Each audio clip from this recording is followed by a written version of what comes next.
Hi everyone, welcome to KS rank. അപ്പോൾ നമ്മൾ ഇന്ന് നോക്കാൻ വേണ്ടിയിട്ട് പോകുന്നത് കമ്പ്യൂട്ടറിൻ്റെ ഫസ്റ്റ് മൊഡ്യൂളിൻ്റെ ഒരു ഫസ്റ്റ് ടോപ്പിക്കിൻ്റെ ഫസ്റ്റ് യൂണിറ്റിൻ്റെ ക്ലാസ് ഓൾറെഡി നമ്മൾ എടുത്തതാണ്. അതിൻ്റെ കണ്ടിന്യൂഷനായിട്ട് വരുന്ന ഭാഗമാണ് ഇന്ന് നമ്മൾ എടുക്കാൻ വേണ്ടിയിട്ട് പോകുന്നത്. അപ്പോൾ കഴിഞ്ഞ മൊഡ്യൂളിൽ അല്ലെങ്കിൽ ഇവിടെ നിങ്ങൾ പാർട്ട് 7 എന്നുള്ളത് നോക്കേണ്ടത് നമ്മുടെ നോട്ടിൻ്റെ പ്രിപ്പറേഷൻ്റെ പാർട്ടായിട്ടാണ് കൊടുത്തിരിക്കുന്നത്. ഇത് നമ്മുടെ സെക്കൻഡ് യൂണിറ്റാണ്, കമ്പ്യൂട്ടറിൻ്റെ സെക്കൻഡ് യൂണിറ്റാണ്. ആദ്യം നമ്മൾ പ്രിപ്പയർ ചെയ്തത് മെഷർമെൻ്റ് ആയിരുന്നു. അതും കൂടെ വെക്കുന്ന സമയത്താണ് ഈ നോട്ട്സ് പാർട്ട് 7 ആയിട്ട് വരുന്നത്. ഓക്കെ, എന്ന് വെച്ച് കഴിഞ്ഞാൽ ഓൾറെഡി ഒരു 5 പാർട്ട് നമ്മൾ മെഷർമെൻറ്റിൻ്റെ സെപ്പറേറ്റ് നോട്ട് പ്രിപ്പയർ ചെയ്തിട്ടുണ്ട്. ആറാമത്തേതായിരുന്നു നമ്മുടെ കമ്പ്യൂട്ടറിൻ്റെ ഫസ്റ്റ് നോട്ട്. ഇത് ഏഴാമത്തേത് കമ്പ്യൂട്ടറിൻ്റെ സെക്കൻഡ് നോട്ടാണ്. ടോട്ടൽ നോട്ടിലെ ഏഴാമത്തെ ഭാഗമായിട്ടാണ് വരുന്നത്. അപ്പോൾ ഇവിടെ നമ്മൾ നോക്കാൻ വേണ്ടിയിട്ട് പോകുന്നത് സിമ്പിളായിട്ട് പറഞ്ഞു കഴിഞ്ഞാൽ ഇവിടെ വരുന്ന ടോപ്പിക്സ് എന്ന് പറയുന്നത് അപ്ലൈഡ് ഇൻഫർമേഷൻ എത്തിക്സ് മുതൽ സിസ്റ്റം ക്വാളിറ്റി വരെ വരുന്ന നമ്മുടെ സിലബസിലെ ഭാഗങ്ങളാണ് കവർ ചെയ്യുന്നത്. അതിൽ കവർ ചെയ്യുന്ന ടോപ്പിക്കുകൾ സിലബസ് വൈസ് നമ്മൾ നോക്കുകയാണെങ്കിൽ എന്തെല്ലാം കാര്യങ്ങൾ ചെയ്യുന്നുണ്ട്. ഒന്ന്, എത്തിക്കൽ അനാലിസിസ് നമ്മൾ കവർ ചെയ്യുന്നുണ്ട്. ഇതൊക്കെ സിലബസിൽ പറഞ്ഞിരിക്കുന്ന കാര്യങ്ങളാണ്. നിങ്ങൾ പഠിക്കുന്ന സമയത്തും ഈ ഭാഗങ്ങളെല്ലാം നിങ്ങൾ കവർ ചെയ്യുന്നുണ്ട് എന്നുള്ളത് ഉറപ്പുവരുത്തണം. ഇതൊക്കെ നമ്മുടെ സിലബസിൽ ആസ് സച്ച് എക്സ്പ്ലിസിറ്റ്ലി പറഞ്ഞിട്ടുണ്ട്. ഇത് നിർബന്ധമായിട്ട് നിങ്ങൾ പഠിച്ചോണം. വളരെ ഈസി ആയിട്ട് പഠിക്കാൻ പറ്റുന്നതും ഈസി ആയിട്ട് സ്കോർ ചെയ്യാൻ വേണ്ടിയിട്ട് പറ്റുന്ന ഭാഗങ്ങളാണ് ഈ ഒരു ഭാഗം എന്ന് പറയുന്നത്. അപ്പോൾ നമ്മൾ ഇനി പഠിക്കാൻ പോകുന്ന കമ്പ്യൂട്ടറിൻ്റെ ഭാഗം എന്ന് പറയുന്നത് കുറച്ചുകൂടെ ഡിഫിക്കൽട്ടാണ്, കുറച്ച് കോംപ്ലിക്കേറ്റഡ് ആയിട്ട് വരുന്നതാണ്. പക്ഷേ ഇത് വളരെ ഈസി ആയിട്ട് വരുന്നതാണ്. ഇവിടുന്ന് വരുന്ന 1-2 മാർക്ക് അത് ഈസി ആയിട്ട് ഈ ഒരൊറ്റ ക്ലാസ് ഫോളോ ചെയ്ത് കഴിഞ്ഞാൽ നിങ്ങൾക്ക് കിട്ടും. എന്നാൽ ഇനി വരുന്ന കമ്പ്യൂട്ടറിൻ്റെ ക്ലാസ്സുകളിൽ നിങ്ങൾക്ക് അത്ര എളുപ്പം സ്കോർ ചെയ്യാൻ പറ്റുമെന്ന് ഞാൻ പറയുന്നില്ല. അത് കുറച്ചുകൂടെ കോംപ്ലിക്കേറ്റഡ് ആൻഡ് ഡിഫിക്കൽട്ടായിട്ട് വരുന്നതാണ്. അടുത്തത് 6 കാൻഡിഡേറ്റ് എത്തിക്കൽ പ്രിൻസിപ്പിൾസ് ഇമ്പോർട്ടൻ്റ് ആയിട്ട് വരുന്നതാണ്. അതുപോലെ professional code of conduct important ആയിട്ട് വരുന്നുണ്ട്, സിലബസിൽ കൊടുത്തിട്ടുണ്ട്. ദെൻ ഇൻഫർമേഷൻ റൈറ്റ്, അതുപോലെ തന്നെ പ്രോപ്പർട്ടി റൈറ്റ്, അതിൽ intellectual properties, different types of intellectual property വരുന്നുണ്ട്. അത് മുഴുവൻ നമുക്ക് ഡിസ്കസ് ചെയ്യണം. ഇപ്പോൾ ഫോർ എക്സാമ്പിൾ പാറ്റൻറ്റ് വരുന്നുണ്ട്, അതുപോലെ തന്നെ കോപ്പിറൈറ്റ് പ്രൊട്ടക്ഷൻ വരുന്നുണ്ട്. ദെൻ അതുപോലെ തന്നെ ട്രേഡ് മാർക്ക് വരുന്നുണ്ട്. ഓക്കെ, അതുപോലെ തന്നെ നിങ്ങൾ നോക്കുകയാണെന്നുണ്ടെങ്കിൽ സീക്രട്സ് വരുന്നുണ്ട്, ട്രേഡ് സീക്രട്സ് വരുന്നുണ്ട്. അപ്പോൾ ഇങ്ങനെയുള്ള കാര്യങ്ങളൊക്കെ നമുക്ക് അവിടെ കവർ ചെയ്യേണ്ടതായിട്ട് വരുന്നുണ്ട്. അടുത്തത് അക്കൗണ്ടബിലിറ്റി, ലയബിലിറ്റി, കൺട്രോൾ. ഇത് ഓൾറെഡി നമ്മൾ കഴിഞ്ഞ ക്ലാസ്സിൽ ചെറുതായിട്ട് പറഞ്ഞിട്ടുണ്ട്. എന്നാലും അതിൻ്റെ ബാക്കി കുറച്ച് ഡീറ്റെയിൽ ആയിട്ട് ഇവിടെ ഡിസ്കസ് ചെയ്യണം. അടുത്തത് സിസ്റ്റം ക്വാളിറ്റി, അതായത് സ്റ്റാൻഡേർഡ്സ്, അതുപോലെ തന്നെ സോഫ്റ്റ്വെയർ ക്വാളിറ്റി. അപ്പോൾ ഇത്രയും ഭാഗങ്ങളായിരിക്കും ഈ ഒരു സെഷനിൽ നമ്മൾ കവർ ചെയ്യാൻ വേണ്ടിയിട്ട് പോകുന്നത്. ഡീറ്റെയിൽ ആയിട്ടുള്ള നോട്ട് ഓൾറെഡി നിങ്ങൾക്ക് ഷെയർ ചെയ്തിട്ടുണ്ട്. നിങ്ങളത് പ്രിൻ്റ് എടുത്തിട്ട് വെച്ചിട്ടായിരിക്കും ഈ ഒരു ക്ലാസ് കേൾക്കുന്നത് എന്ന് വിശ്വസിക്കുന്നു. ഇനി നമുക്ക് കുറച്ച് ജനറൽ ആയിട്ടുള്ള കാര്യങ്ങളാണ് ആദ്യത്തെ ഭാഗങ്ങളിൽ പറയാനുള്ളത്. ഇപ്പോൾ ഫോർ എക്സാമ്പിൾ ഇതുവരെ നമുക്ക് പറയാനുള്ളത്, ഇതുവരെ ഈ സ്റ്റാർട്ടിങ് മുതൽ ഇതുവരെ നമുക്ക് വളരെ ജനറൽ ആയിട്ടുള്ള കാര്യങ്ങൾ മാത്രമേ പറയാനായിട്ടുള്ളൂ. അതിൽ സിസ്റ്റം ക്വാളിറ്റിയിലേക്ക് എത്തുന്ന സമയത്താണ് കുറച്ചുകൂടെ ടെക്നിക്കൽ സൈഡിലേക്ക്, കമ്പ്യൂട്ടറിൻ്റെ ഒരു ടെക്നിക്കൽ സൈഡിലേക്ക് നമ്മൾ കയറുന്നത്. അപ്പോൾ ആദ്യത്തെ ഞാൻ ഈ മാർക്ക് ചെയ്തിരിക്കുന്ന ആദ്യത്തെ ഭാഗങ്ങൾ, അതായത് ഇത് ഈ ഭാഗം ഇത്രയും ടിക്ക് ചെയ്തിരിക്കുന്ന ഭാഗം എന്ന് പറയുന്നത് പഠിക്കുന്ന സമയത്ത് ചിലപ്പോൾ നിങ്ങൾക്ക് ഇത് കമ്പ്യൂട്ടർ ആണോ എന്ന് തോന്നും. പക്ഷേ നമ്മുടെ സിലബസിൽ കൊടുത്തിരിക്കുന്നുണ്ട്. സിലബസിൽ കൊടുത്തതുകൊണ്ട് നമ്മളത് പഠിച്ചേ പറ്റുള്ളൂ. അവിടുന്ന് ചോദിച്ചിട്ടുള്ള പ്രീവിയസ് ഇയർ ക്വസ്റ്റ്യൻസും കൊടുത്തിട്ടുണ്ട്. അത് കാണുന്ന സമയത്ത് നിങ്ങൾക്ക് മനസ്സിലാവും ഇത്തരം ഭാഗങ്ങളിൽ നിന്ന് എങ്ങനെയെല്ലാം ചോദ്യങ്ങൾ നിങ്ങൾക്ക് എക്സ്പെക്റ്റ് ചെയ്യാമെന്ന്. Okay, yes. അപ്പോൾ എന്തായാലും നമുക്ക് ഇനി എന്ത് ചെയ്യാൻ നേരെ നമ്മുടെ ടോപ്പിക്കിലേക്ക് കടക്കാം. ഓരോ ഭാഗങ്ങളായിട്ട് പറയുന്നുണ്ടായിരിക്കും. ജസ്റ്റ് അതും കൂടെ നിങ്ങൾ എന്ത് ചെയ്യുക, ഒന്ന് പ്രാക്ടീസ് ചെയ്ത് വരാം. ഓക്കെ, അപ്പോൾ ആദ്യം നമ്മൾ നോക്കാൻ വേണ്ടി പോകുന്നത്, ഇപ്പോൾ നമ്മൾ കഴിഞ്ഞ ക്ലാസ്സിൽ പഠിച്ചിട്ടുണ്ടായിരുന്നു, നമ്മൾ കമ്പ്യൂട്ടർ ആയിക്കോട്ടെ, സിസ്റ്റം ആയിക്കോട്ടെ, നമ്മൾ എന്ത് ചെയ്യുന്ന സമയത്തും അതിലൊരു ധാർമ്മികത എന്ന് പറയുന്ന ഒരു പ്രശ്നമുണ്ട്. ഇപ്പോൾ ഫോർ എക്സാമ്പിൾ നിങ്ങളൊരു സ്ഥലത്തേക്ക് പോകുന്നത്, പോവാതിരിക്കുന്നത്, സമയത്തെത്തുന്നത്, എത്താതിരിക്കുന്നത്, നിങ്ങളൊരാൾക്ക് വാക്ക് കൊടുക്കുന്നത്, വാക്ക് ലംഘിക്കുന്നത്, ഇനി അതല്ലെങ്കിൽ നിങ്ങൾ മൊബൈൽ ഉപയോഗിക്കുന്നത്, ഇനി അതുപോലെ തന്നെ മൊബൈൽ എന്തിനു വേണ്ടിയിട്ട് ഉപയോഗിക്കുന്നു, നിങ്ങൾ കൊടുക്കുന്ന ഒരു ലൈക്ക്, ഷെയർ, കമൻറ്റ്, ഇതിന് പോലും നിങ്ങൾ ധാർമ്മികപരമായിട്ട് ഉത്തരവാദിത്തം ഉള്ള ആളുകളാണ്. ഓക്കെ, ധാർമ്മികപരമായിട്ട് ഉത്തരവാദിത്തമുള്ള ആളുകളാണ്. കാരണം നിങ്ങൾ ചെയ്യുന്ന ഒരു ചെറിയ കാര്യമെന്ന് പറയുന്നത് അത് മറ്റൊരാളുടെ ലൈഫിനെ ഒരുപാട് ബാധിക്കും. ഞാൻ വളരെ സിമ്പിളായിട്ടുള്ള 2 എക്സാമ്പിൾ പറയാം. ഒന്ന് നമ്മുടെ കേരളത്തിൽ നടന്ന എക്സാമ്പിൾ.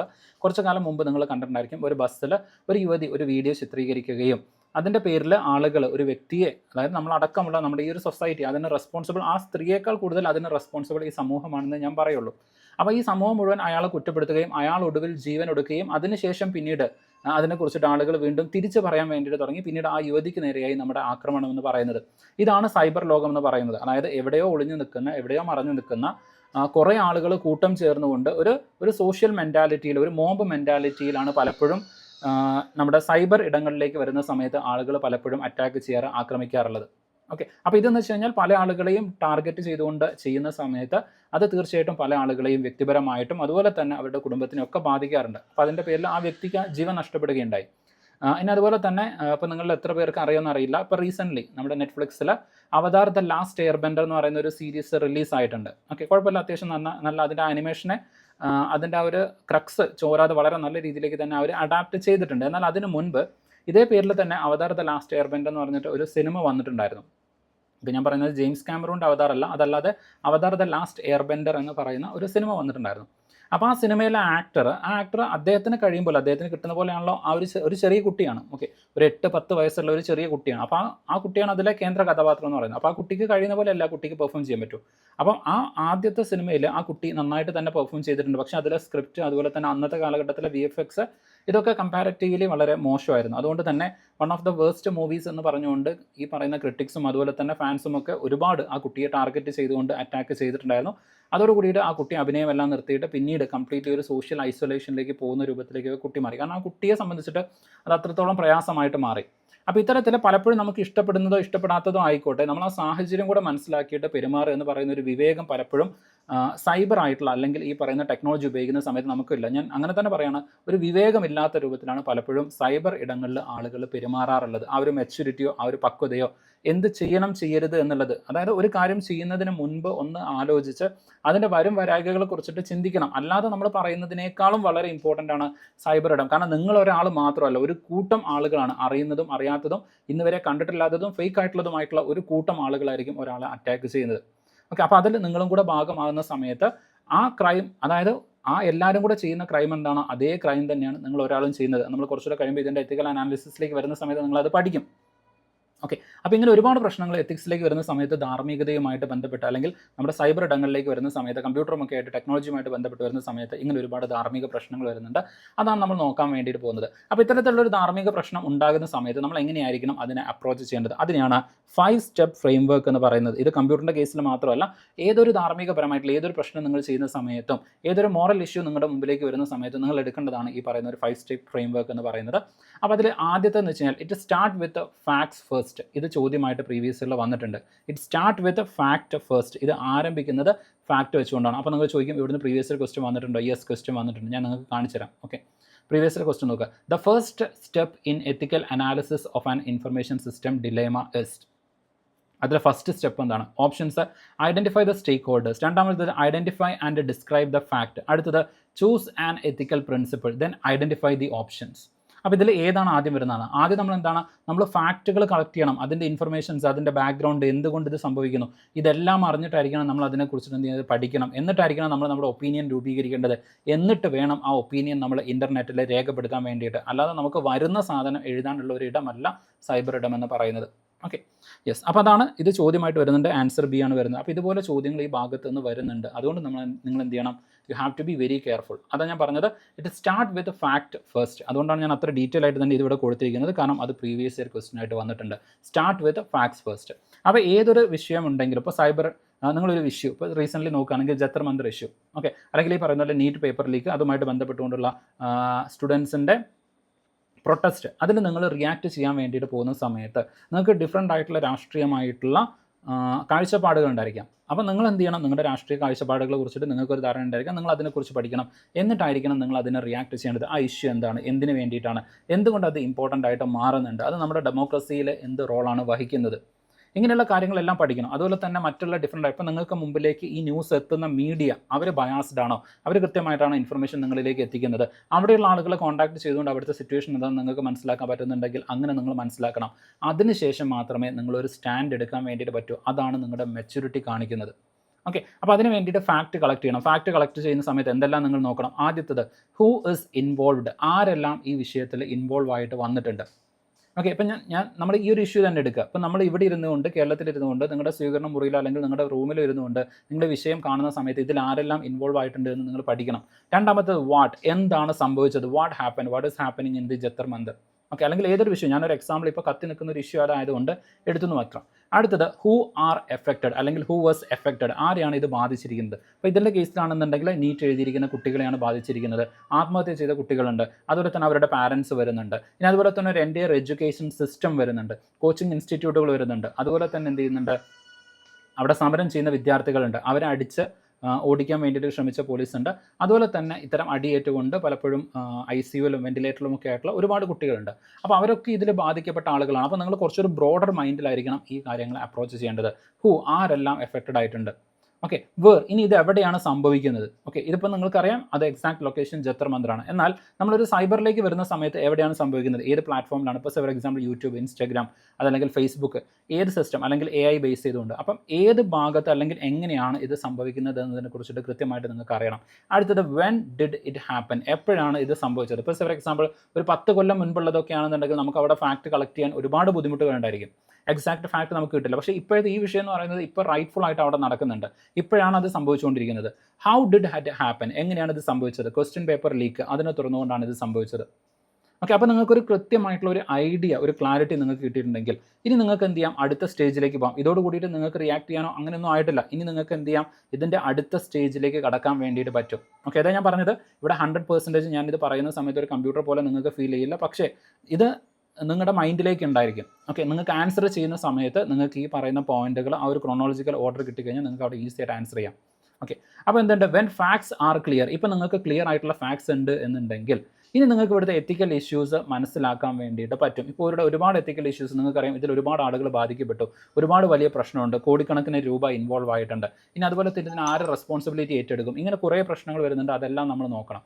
ഓക്കെ, അടുത്തത് ഇനി എന്താണ് അടുത്തതായിട്ട് ചെയ്യേണ്ടത്? ഇനി ഇവിടുത്തെ വാല്യൂ കോൺഫ്ലിക്റ്റ് എന്താണെന്നുള്ളത് നമ്മൾ ഐഡൻറ്റിഫൈ ചെയ്യണം. ഇവിടുത്തെ പ്രശ്നം എന്താണ്, ആരൊക്കെ തമ്മിൽ അല്ലെങ്കിൽ എന്തെല്ലാം തമ്മിലാണ് ഇവിടെ പ്രശ്നം എന്നുള്ളത് നമ്മൾ എന്ത് ചെയ്യണം, ഇവിടെ ഐഡൻറ്റിഫൈ ചെയ്യണം. ഓക്കെ, ഇപ്പോൾ ഫോർ എക്സാമ്പിൾ ഞാൻ ജന്തർ മന്ദറിൻ്റെ കേസ് തന്നെ എടുക്കുകയാണെന്നുണ്ടെങ്കിൽ ഒരു ഭാഗത്ത് ഗവൺമെൻറ് വരുന്നുണ്ട്. ഓക്കെ, ഗവൺമെൻറ് എന്ത് ചെയ്യുന്നില്ല, ഈ പറയുന്ന കുട്ടികളെ ഇതുവരെ ലൈക്ക് ഇപ്പോൾ എന്ത് ചെയ്യുന്നുണ്ട്, ഈ പറയുന്ന പോലെ ആഫ്റ്റർ ഓൾമോസ്റ്റ് ഒരു 30 ദിവസമായി, ഒരു മാസമായ സമയത്ത് ഇപ്പോൾ ഗവൺമെൻറ് എന്ത് ചെയ്യുന്നുണ്ട്, അവരെ നോട്ടീസ് ചെയ്യുന്നുണ്ട്. ഇതുവരെ നോട്ടീസ് ചെയ്തിട്ടുണ്ടായിരുന്നില്ല. ഇതുവരെ അവരെ ഡിഫറൻ്റ് ആയിട്ടുള്ള ആളുകളെ അറ്റാക്ക് ചെയ്തിട്ടുണ്ടായിരുന്നു. ഓക്കെ, അപ്പോൾ ഗവൺമെൻറ്റിനെ സംബന്ധിച്ചിട്ട് ഗവൺമെൻറ് ഈ പറയുന്ന പോലെ ഗവൺമെൻറ്റിൻ്റെ സ്റ്റെബിലിറ്റി ആ കാര്യങ്ങളായിരിക്കും ഗവൺമെൻറ് ശ്രദ്ധിക്കുന്നത്. എന്നാൽ കുട്ടികളെ സംബന്ധിച്ചിട്ട് അവരുടെ ഒരു ഫ്യൂച്ചർ, അവരുടെ ഒരു റൈറ്റ്, അവർ എഴുതിയിട്ടുള്ള എക്സാം, അവരുടെ ഒരു ഓപ്പർച്യൂണിറ്റി, റൈറ്റ് ടു ഇക്വാലിറ്റി, ഇങ്ങനെയുള്ള കുറേ കാര്യങ്ങളാണ് ബാധിക്കപ്പെട്ടത്. അതുപോലെ തന്നെ ഡെമോക്രാറ്റിക്കലി അവർ റേസ് ചെയ്യുന്ന വോയിസ് അത് സപ്രസ് ചെയ്യപ്പെടുന്നു എന്ന് വെച്ചാൽ violation of the fundamental right. ഇങ്ങനെയുള്ള പ്രശ്നങ്ങളാണ് സ്റ്റുഡൻസിനെ സംബന്ധിച്ചിട്ട് വരുന്നത്. അപ്പോൾ അവിടെ രണ്ട് വാല്യൂസ് തമ്മിൽ എന്ത് ചെയ്യുന്നുണ്ട്, കോൺഫ്ലിക്റ്റ് ചെയ്യുന്നുണ്ട്. ചില സമയത്ത് എന്ത് ചെയ്യുന്നുണ്ട്, ഇത് പൊളിറ്റിസൈസ് ചെയ്യപ്പെടുന്നുണ്ട്. അതുപോലെ തന്നെ ചില ഇൻവോൾവ് ആയിട്ടുള്ള ആളുകൾ ചിലപ്പോൾ പിൻവാങ്ങുന്നുണ്ട്. ഇതൊക്കെ ഇവിടെ സംഭവിക്കുന്നുണ്ട്. ഇതൊക്കെ എന്താണ്, ഡിഫറൻ്റ് ആയിട്ടുള്ള വാല്യൂ കോൺഫ്ലിക്റ്റുകളായിട്ട് നമുക്ക് കാണാൻ വേണ്ടിയിട്ട് പറ്റും. അപ്പോൾ എത്തിക്കൽ ഇഷ്യൂസ്, ഇവിടുത്തെ ധാർമ്മിക പ്രശ്നം എന്ന് പറയുന്നത് ഈ പറയുന്ന രണ്ട് കാര്യങ്ങളാണ്.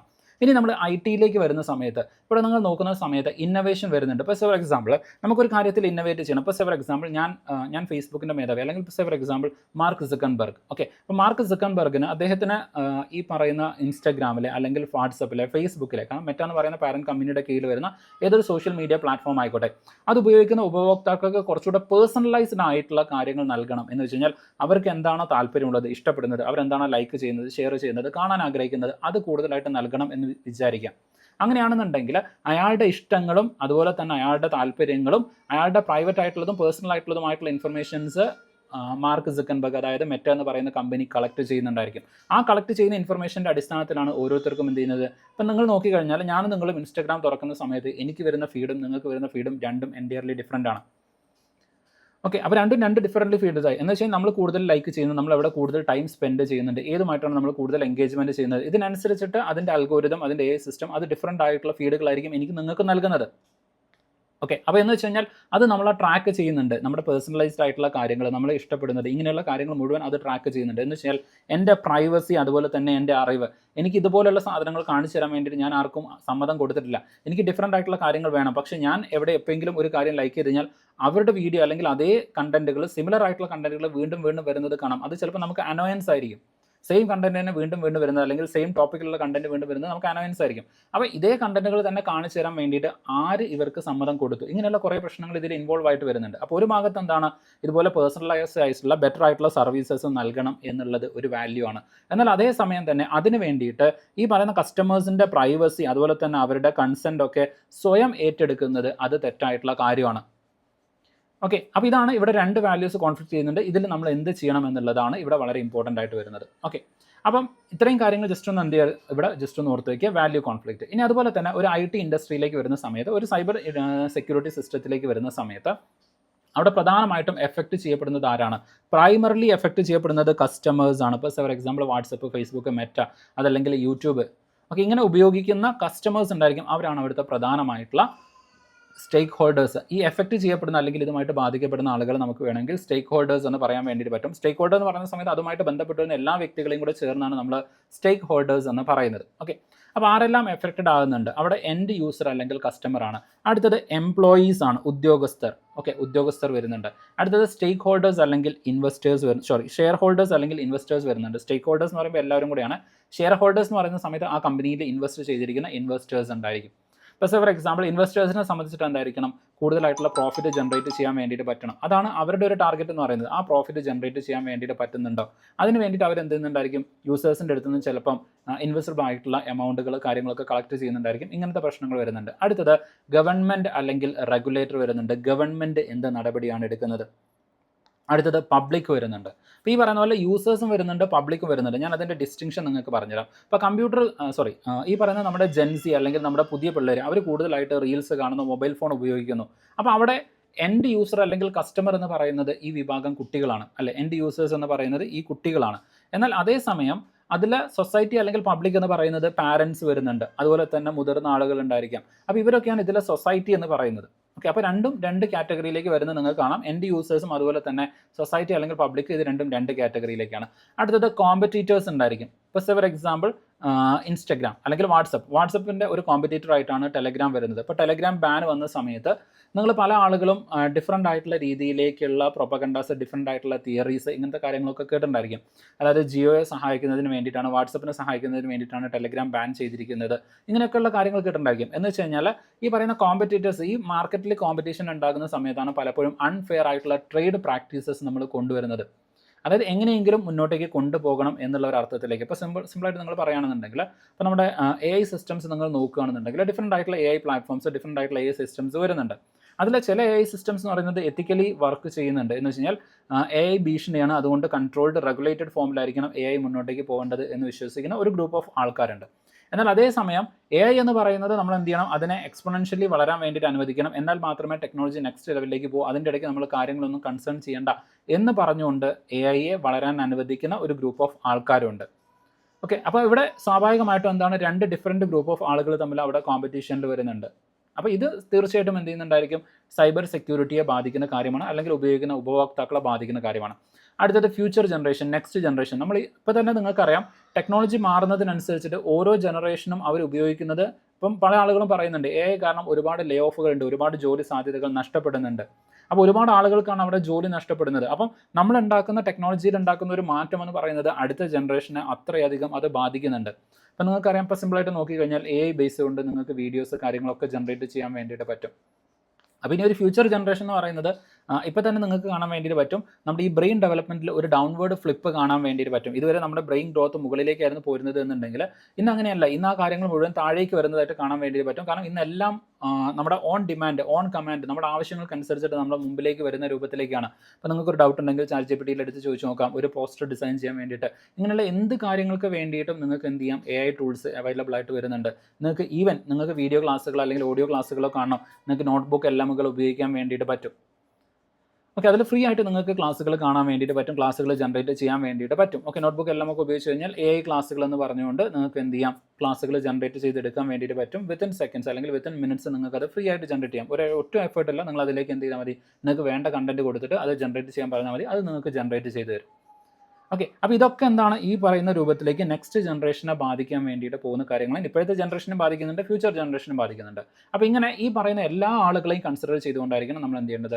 ഒരു ഗുഡ് എത്തിക്കൽ ഡിസിഷൻ നമ്മൾ മേക്ക് ചെയ്യേണ്ടത്. അപ്പോൾ നിങ്ങൾ നോക്കുക, ഇതിലുള്ള സ്റ്റേക്ക് ഹോൾഡേഴ്സ് ആരെല്ലാം വരുന്നുണ്ട്? ഈ പറയുന്ന എല്ലാവരും ഇതിലെ സ്റ്റേക്ക് ഹോൾഡേഴ്സ് ആണ്. അപ്പോൾ ഒരു നല്ല എത്തിക്കൽ ഡിസിഷൻ നമ്മൾ എടുക്കണമെന്നുണ്ടെങ്കിൽ ഈ പറയുന്ന എല്ലാ സ്റ്റേക്ക് ഹോൾഡേഴ്സിനെയും നമ്മൾ എന്ത് ചെയ്യണം? കൺസിഡർ ചെയ്യണം. ഓക്കെ, അതിന് എക്സാമ്പിൾസ് കൊടുത്തിട്ടുണ്ട്, ജസ്റ്റ് ഒന്ന് വായിച്ച് നോക്കുക. ഓക്കെ, ഇതിനടുത്തത് ഐഡൻറ്റിഫൈ ദ ഓപ്ഷൻസ്. ഇനി അടുത്ത സ്റ്റേജ് എന്താണ്? അപ്പോൾ നമ്മൾ ആദ്യം എന്ത് ചെയ്തു? ഫാക്റ്റ് എടുത്തു, എന്നിട്ട് അതിലെ സ്റ്റേക്ക് ഹോൾഡേഴ്സിനെ ഐഡൻറ്റിഫൈ ചെയ്തു. ആ ക്രോണോളജിക്കൽ ഓർഡർ നിങ്ങൾക്ക് കിട്ടണേ. ആദ്യം നമ്മൾ ഫാക്റ്റ് കാര്യങ്ങൾ എന്ത് ചെയ്തു? പഠിച്ചു. രണ്ടാമത്തത് അതിലെ സ്റ്റേക്ക് ഹോൾഡേഴ്സ് ആരൊക്കെയാണ്? അത് നമ്മൾ കൃത്യമായിട്ട് നോട്ട് ചെയ്ത് വെച്ചു. ഓക്കെ, ജസ്റ്റ് ആ കാര്യങ്ങൾ ജസ്റ്റ് ഒന്ന് ഓർത്ത് വെക്കണേ. ഓക്കെ, എന്തൊക്കെയാണ് നമ്മളിപ്പോൾ ചെയ്തത്? ഓക്കെ, ഒന്നാമത്തത് ഈ പറയുന്ന പോലെ ഫാക്റ്റ് കളക്ട് ചെയ്തു. രണ്ടാമത്തത് ഇവിടുത്തെ എത്തിക്കൽ ഡിലേമ കാര്യം എന്താണെന്നുള്ളത് മനസ്സിലാക്കി. മൂന്നാമത്തത് സ്റ്റേക്ക് ഹോൾഡേഴ്സ് ആരൊക്കെയാണെന്നുള്ളത് ഐഡൻറ്റിഫൈ ചെയ്തു. നാലാമത്തെ സ്റ്റേജ് എന്ന് പറയുന്നതാണ് വളരെ ഇമ്പോർട്ടൻ്റ് ആയിട്ട് വരുന്നത്. ഇവിടെ നമുക്ക് അവൈലബിൾ ആയിട്ടുള്ള ഓപ്ഷൻസ് എന്തൊക്കെയാണ്, എന്തെല്ലാം ഓപ്ഷൻ നിങ്ങൾക്ക് ചെയ്യാൻ വേണ്ടിയിട്ട് പറ്റും. ഇപ്പോൾ ഫോർ എക്സാമ്പിൾ ഞാൻ ജന്തർ മന്ദറിൻ്റെ കേസ് എടുക്കുകയാണ്. അവിടെ ഡിഫറൻറ്റ് രൂപത്തിൽ ഈ പറയുന്ന സ്റ്റുഡൻസിനെ ആളുകൾ സഹായിക്കുന്നത് നിങ്ങൾക്ക് കാണാൻ വേണ്ടിയിട്ട് പറ്റും. ഏറ്റവും ചുരുങ്ങിയത് ഇവിടെ ഇരുന്നു കൊണ്ട് നിങ്ങൾക്ക് വേണമെങ്കിൽ ആ ന്യൂസുകൾ ഷെയർ ചെയ്യാൻ വേണ്ടിയിട്ട് പറ്റും. അല്ലെങ്കിൽ അത്തരത്തിലുള്ള ന്യൂസുകളുടെ നിങ്ങളുടെ അഭിപ്രായം അത് നിങ്ങൾക്ക് പറയാൻ വേണ്ടിയിട്ട് പറ്റും. അല്ലെങ്കിൽ ത്രൂ കമൻസ്, ഷെയർസ്, ഇങ്ങനെ നിങ്ങൾക്ക് അവരെ സപ്പോർട്ട് ചെയ്യാൻ വേണ്ടിയിട്ട് പറ്റും. രണ്ടാമത്തത്, ഇപ്പോൾ നിങ്ങൾ കണ്ടിട്ടുണ്ടായിരിക്കും പല ആളുകളും ഫുഡ് ഓർഡർ ചെയ്തിട്ട് അവിടെയുള്ള സ്റ്റുഡൻസിന് എന്ത് ചെയ്യുന്നുണ്ട്, എത്തിച്ചു കൊടുക്കുന്നുണ്ട്. സൊമാറ്റോ, സ്വിഗ്ഗിയൊക്കെ അങ്ങോട്ടേക്ക് ഡെലിവറി കാര്യങ്ങൾ എന്ത് ചെയ്യുന്നുണ്ട്, പ്രൊവൈഡ് ചെയ്യുന്നുണ്ട്. അത് മറ്റൊരു രൂപത്തിലേക്ക് അവരെ സഹായിക്കുന്നതാണ്. അതും എന്താണ്, നമ്മുടെ എ വേ ഓഫ് ഓപ്ഷൻ ആണ്, അല്ലെങ്കിൽ ഒരു നമുക്ക് അവരെ സഹായിക്കാൻ കിട്ടുന്ന ഒരു മാർഗ്ഗമാണ്. ഇനി അതുപോലെ തന്നെ ഇപ്പോൾ പൊളിറ്റിക്കൽ പാർട്ടീസ്, നിങ്ങളൊരു പൊളിറ്റിക്കൽ ലീഡർ ആണെങ്കിൽ അവിടേക്ക് നിങ്ങളുടെ പ്രസൻസ് എത്താം. ഇപ്പം നിങ്ങൾ നോക്കിക്കഴിഞ്ഞാൽ വളരെ റീസെൻ്റ് ആയിട്ട് ഇതൊരു നല്ല ഓപ്പർച്യൂണിറ്റിയാണ്, കണ്ടന്റ് ക്രിയേറ്റ് ചെയ്യാനുള്ള നല്ലൊരു ഓപ്പർച്യൂണിറ്റി ആണെന്ന് കണ്ടുകൊണ്ട് പല സെലിബ്രിറ്റീസും പല ആളുകളും കണ്ടന്റ് ക്രിയേറ്റേഴ്സും അങ്ങോട്ടേക്ക് എത്തുന്നുണ്ട്. ഇതുവരെ തിരിഞ്ഞ് നോക്കാതിരുന്ന പല നാഷണൽ മീഡിയാസും ഇപ്പോൾ അങ്ങോട്ടേക്ക് ചെല്ലുന്നുണ്ട്. അപ്പോൾ ഇതൊക്കെ എന്താണ്, ഡിഫറൻ്റ് ആയിട്ടുള്ള കാര്യങ്ങൾ ഇതുമായിട്ട് ബന്ധപ്പെട്ട് നടക്കുന്നുണ്ട്. അപ്പോൾ നിങ്ങളെ സംബന്ധിച്ചിട്ട് എന്തെല്ലാം ഓപ്ഷൻസ് വരുന്നുണ്ട്. അപ്പോൾ ഞാൻ ഈ പറഞ്ഞ പോലെ നിങ്ങൾക്ക് ഷെയർ ചെയ്യാം. ഇനി അതല്ലെങ്കിൽ നിങ്ങൾക്ക് മിണ്ടാതിരിക്കാം. ഓക്കെ, ആ കാര്യം എന്താണ്, അത് അങ്ങനെ തന്നെ നടക്കട്ടെ, ഞാൻ അതിൽ ഇൻവോൾവ് ആകുന്നില്ല. നിങ്ങൾക്ക് അവിടെ ഡു നത്തിങ്, അതെന്ന് പറയുന്നതും ഒരു ഓപ്ഷനാണ്. നിങ്ങൾ ഒന്നും ചെയ്യാതിരിക്കുക. Okay, eat 5 star and do nothing. Okay, similarly do nothing. അടുത്തത് പാർഷ്യൽ ആക്ഷൻ വരുന്നുണ്ട്. എന്ന് വെച്ചാൽ ഈ പറയുന്ന പോലെ ലൈക്ക് ചെയ്യാം, ഷെയർ ചെയ്യാം, അങ്ങനത്തെ കാര്യങ്ങൾ ചെയ്യാൻ വേണ്ടിയിട്ട് പറ്റും. ഇനി അതല്ലാതെ നിങ്ങൾക്ക് എന്ത് ചെയ്യാം, ഒരു കോംപ്രമൈസ് എന്ന് വെച്ച് കഴിഞ്ഞാൽ ഈ പറയുന്ന പോലെ അവിടെയും ഇവിടെയും തൊടാതെ, അതായത് ഈ ലീക്ക് കാര്യങ്ങൾ എന്ത് ചെയ്യണം, ഗവൺമെൻറ് കൂടുതലായിട്ട് പരിശോധിക്കണം. അത് ഗവൺമെൻറ് വേണ്ട രൂപത്തിലേക്ക് ഗവൺമെൻറ് ചെയ്യേണ്ട കാര്യങ്ങളാണ്, അത് ചെയ്യണം. കുട്ടികൾ എന്ത് ചെയ്യണം, പിരിഞ്ഞു പോകണം എന്നുള്ള രൂപത്തിലേക്ക് രണ്ടിൻ്റെയും കൂടെ ഒരു ബാലൻസ് ആക്കിയിട്ട് എന്ത് ചെയ്യാം, നിങ്ങൾക്കൊരു കാര്യം ചെയ്യാൻ വേണ്ടിയിട്ട് പറ്റും. ഓക്കെ, ഇനി അതല്ലെങ്കിൽ കൊളാബറേറ്റീവ് അപ്രോച്ച് വരുന്നുണ്ട്. ഇപ്പോൾ ഫോർ എക്സാമ്പിൾ നിങ്ങൾക്ക് വേണമെങ്കിൽ അങ്ങോട്ടേക്ക് പോവാം. അല്ലെങ്കിൽ ഇവിടെയുള്ള ഇപ്പോൾ ഫോർ എക്സാമ്പിൾ നമ്മുടെ കോഴിക്കോട് അല്ലെങ്കിൽ നമ്മുടെ കേരളത്തിൽ ഇതിന് വേണ്ടിയിട്ടുള്ള പ്രതിഷേധ ജാഥകളോ അല്ലെങ്കിൽ പ്രതിഷേധ സമരങ്ങളോ ഇങ്ങനത്തെ കാര്യങ്ങളൊക്കെ സംഘടിപ്പിക്കാൻ വേണ്ടി പറ്റും. അവയർനെസ് ക്യാമ്പയിൻസ് വേണമെങ്കിൽ ജനറേറ്റ് ചെയ്യാം. അതൊരു കൊളാബറേറ്റീവ് മറ്റുള്ളവരുമായിട്ട് ചേർന്നുകൊണ്ട് ചെയ്യുന്നതാണ്. അടുത്തത് ഫുൾ ആക്ഷൻ എന്ന് വെച്ച് കഴിഞ്ഞാൽ നിങ്ങൾ വണ്ടി കയറിയിട്ട് ഡൽഹിയിലേക്ക് പോകണം, അവിടെ പ്രൊട്ടസ്റ്റേഴ്സിൻ്റെ കൂടി ഇരുന്നുകൊണ്ട് അവിടെ നിങ്ങൾ സമരം ചെയ്യണമെങ്കിൽ അത് ഫുൾ ആക്ഷനാണ്. ഓക്കെ, അപ്പോൾ ഇങ്ങനെ ഡിഫറൻ്റ് ആയിട്ടുള്ള ഓപ്ഷൻസ് നിങ്ങളുടെ മുമ്പിലുണ്ട്. നിങ്ങൾ ഏത് ഓപ്ഷൻ എടുക്കും എന്നുള്ളത് നോക്കണം. ഇതേപോലെ തന്നെ സൈബർ സെക്യൂരിറ്റി വിഷയങ്ങളിലേക്ക് വരുന്ന സമയത്ത് നിങ്ങൾക്ക് ഡിഫറെൻറ്റ് ഓപ്ഷൻസ് ഉണ്ടായിരിക്കും. ഒന്നെങ്കിൽ നിങ്ങൾക്ക് ഈ പറയുന്ന പോലെ ഒരു വിഷയം കാണുമ്പോഴേക്കും ഓക്കെ ഇമ്മീഡിയറ്റ്ലി അത് എടുക്കാം, ഷെയർ ചെയ്യാം, ആളുകൾക്ക് അതായത് ലൈക്ക് ചെയ്യാം, ഷെയർ ചെയ്യാം, മറ്റുള്ളവർക്ക് കമൻറ്റ് ലൈക്ക് അങ്ങനെ അത് സ്പ്രെഡ് ചെയ്യാൻ വേണ്ടിയിട്ട് ശ്രമിക്കാം. അല്ലെങ്കിൽ നിങ്ങൾക്ക് കിട്ടിയിരിക്കുന്ന വിഷയം ആ വിഷയം ശരിയാണോ എന്ന് പരിശോധിച്ച് പഠിക്കാൻ വേണ്ടിയിട്ട് പറ്റും. അത് തെറ്റാണെന്നുണ്ടെങ്കിൽ നിങ്ങൾക്ക് ഷെയർ ചെയ്യാതിരിക്കാം. ഇനി അടുത്തത് മൂന്നാമത്തെ സ്റ്റേജ് എന്ന് പറയുന്നത്, നിങ്ങളത് പഠിച്ചു, അതിൽ പറഞ്ഞിരിക്കുന്ന ഫാക്ട്സ്, ഇൻഫർമേഷൻസ് അത് റോങ് ആണ് എന്നുണ്ടെങ്കിൽ ആ തെറ്റ് നിങ്ങൾക്ക് ചൂണ്ടിക്കാണിക്കാൻ വേണ്ടിയിട്ട് പറ്റും. ഓക്കെ, ഇപ്പോൾ നിങ്ങൾക്ക് വേണമെങ്കിൽ അതുമായിട്ട് ബേസ് ചെയ്തുകൊണ്ട് ഈ പറഞ്ഞിരിക്കുന്ന കാര്യങ്ങൾ, ഈ ഫാക്ട് തെറ്റാണ്, അല്ലെങ്കിൽ ഇന്നാൾ പറഞ്ഞിരിക്കുന്നത് അത് തെറ്റാണ്, അത് റോങ് ആണ്, ഫാക്ച്വലി ഇൻകറക്റ്റ് ആണ്, നിങ്ങൾക്ക് ഡെഫിനറ്റ്ലി ചെയ്യാം. അതിനൊരു കുഴപ്പമില്ല, ലീഗലായിട്ടോ ഒരു പ്രശ്നങ്ങളും വരുന്നില്ല. ഓക്കെ, നിങ്ങൾക്ക് തീർച്ചയായിട്ടും അത് ചെയ്യാൻ വേണ്ടിയിട്ട് പറ്റും. ഈ പറഞ്ഞിരിക്കുന്ന കാര്യം പൊട്ടത്തെറ്റാണ്, അതിൽ തെറ്റുകളുണ്ട്, റോങ് ഉണ്ട് എന്ന് നിങ്ങൾക്ക് ചൂണ്ടിക്കാണിക്കാൻ വേണ്ടിയിട്ട് പറ്റും. അങ്ങനെ നിങ്ങൾക്ക് വീഡിയോസ് കാര്യങ്ങൾ എന്ത് ചെയ്യാം, നിങ്ങൾക്ക് വേണമെങ്കിൽ ചെയ്യാൻ വേണ്ടിയിട്ട് പറ്റും.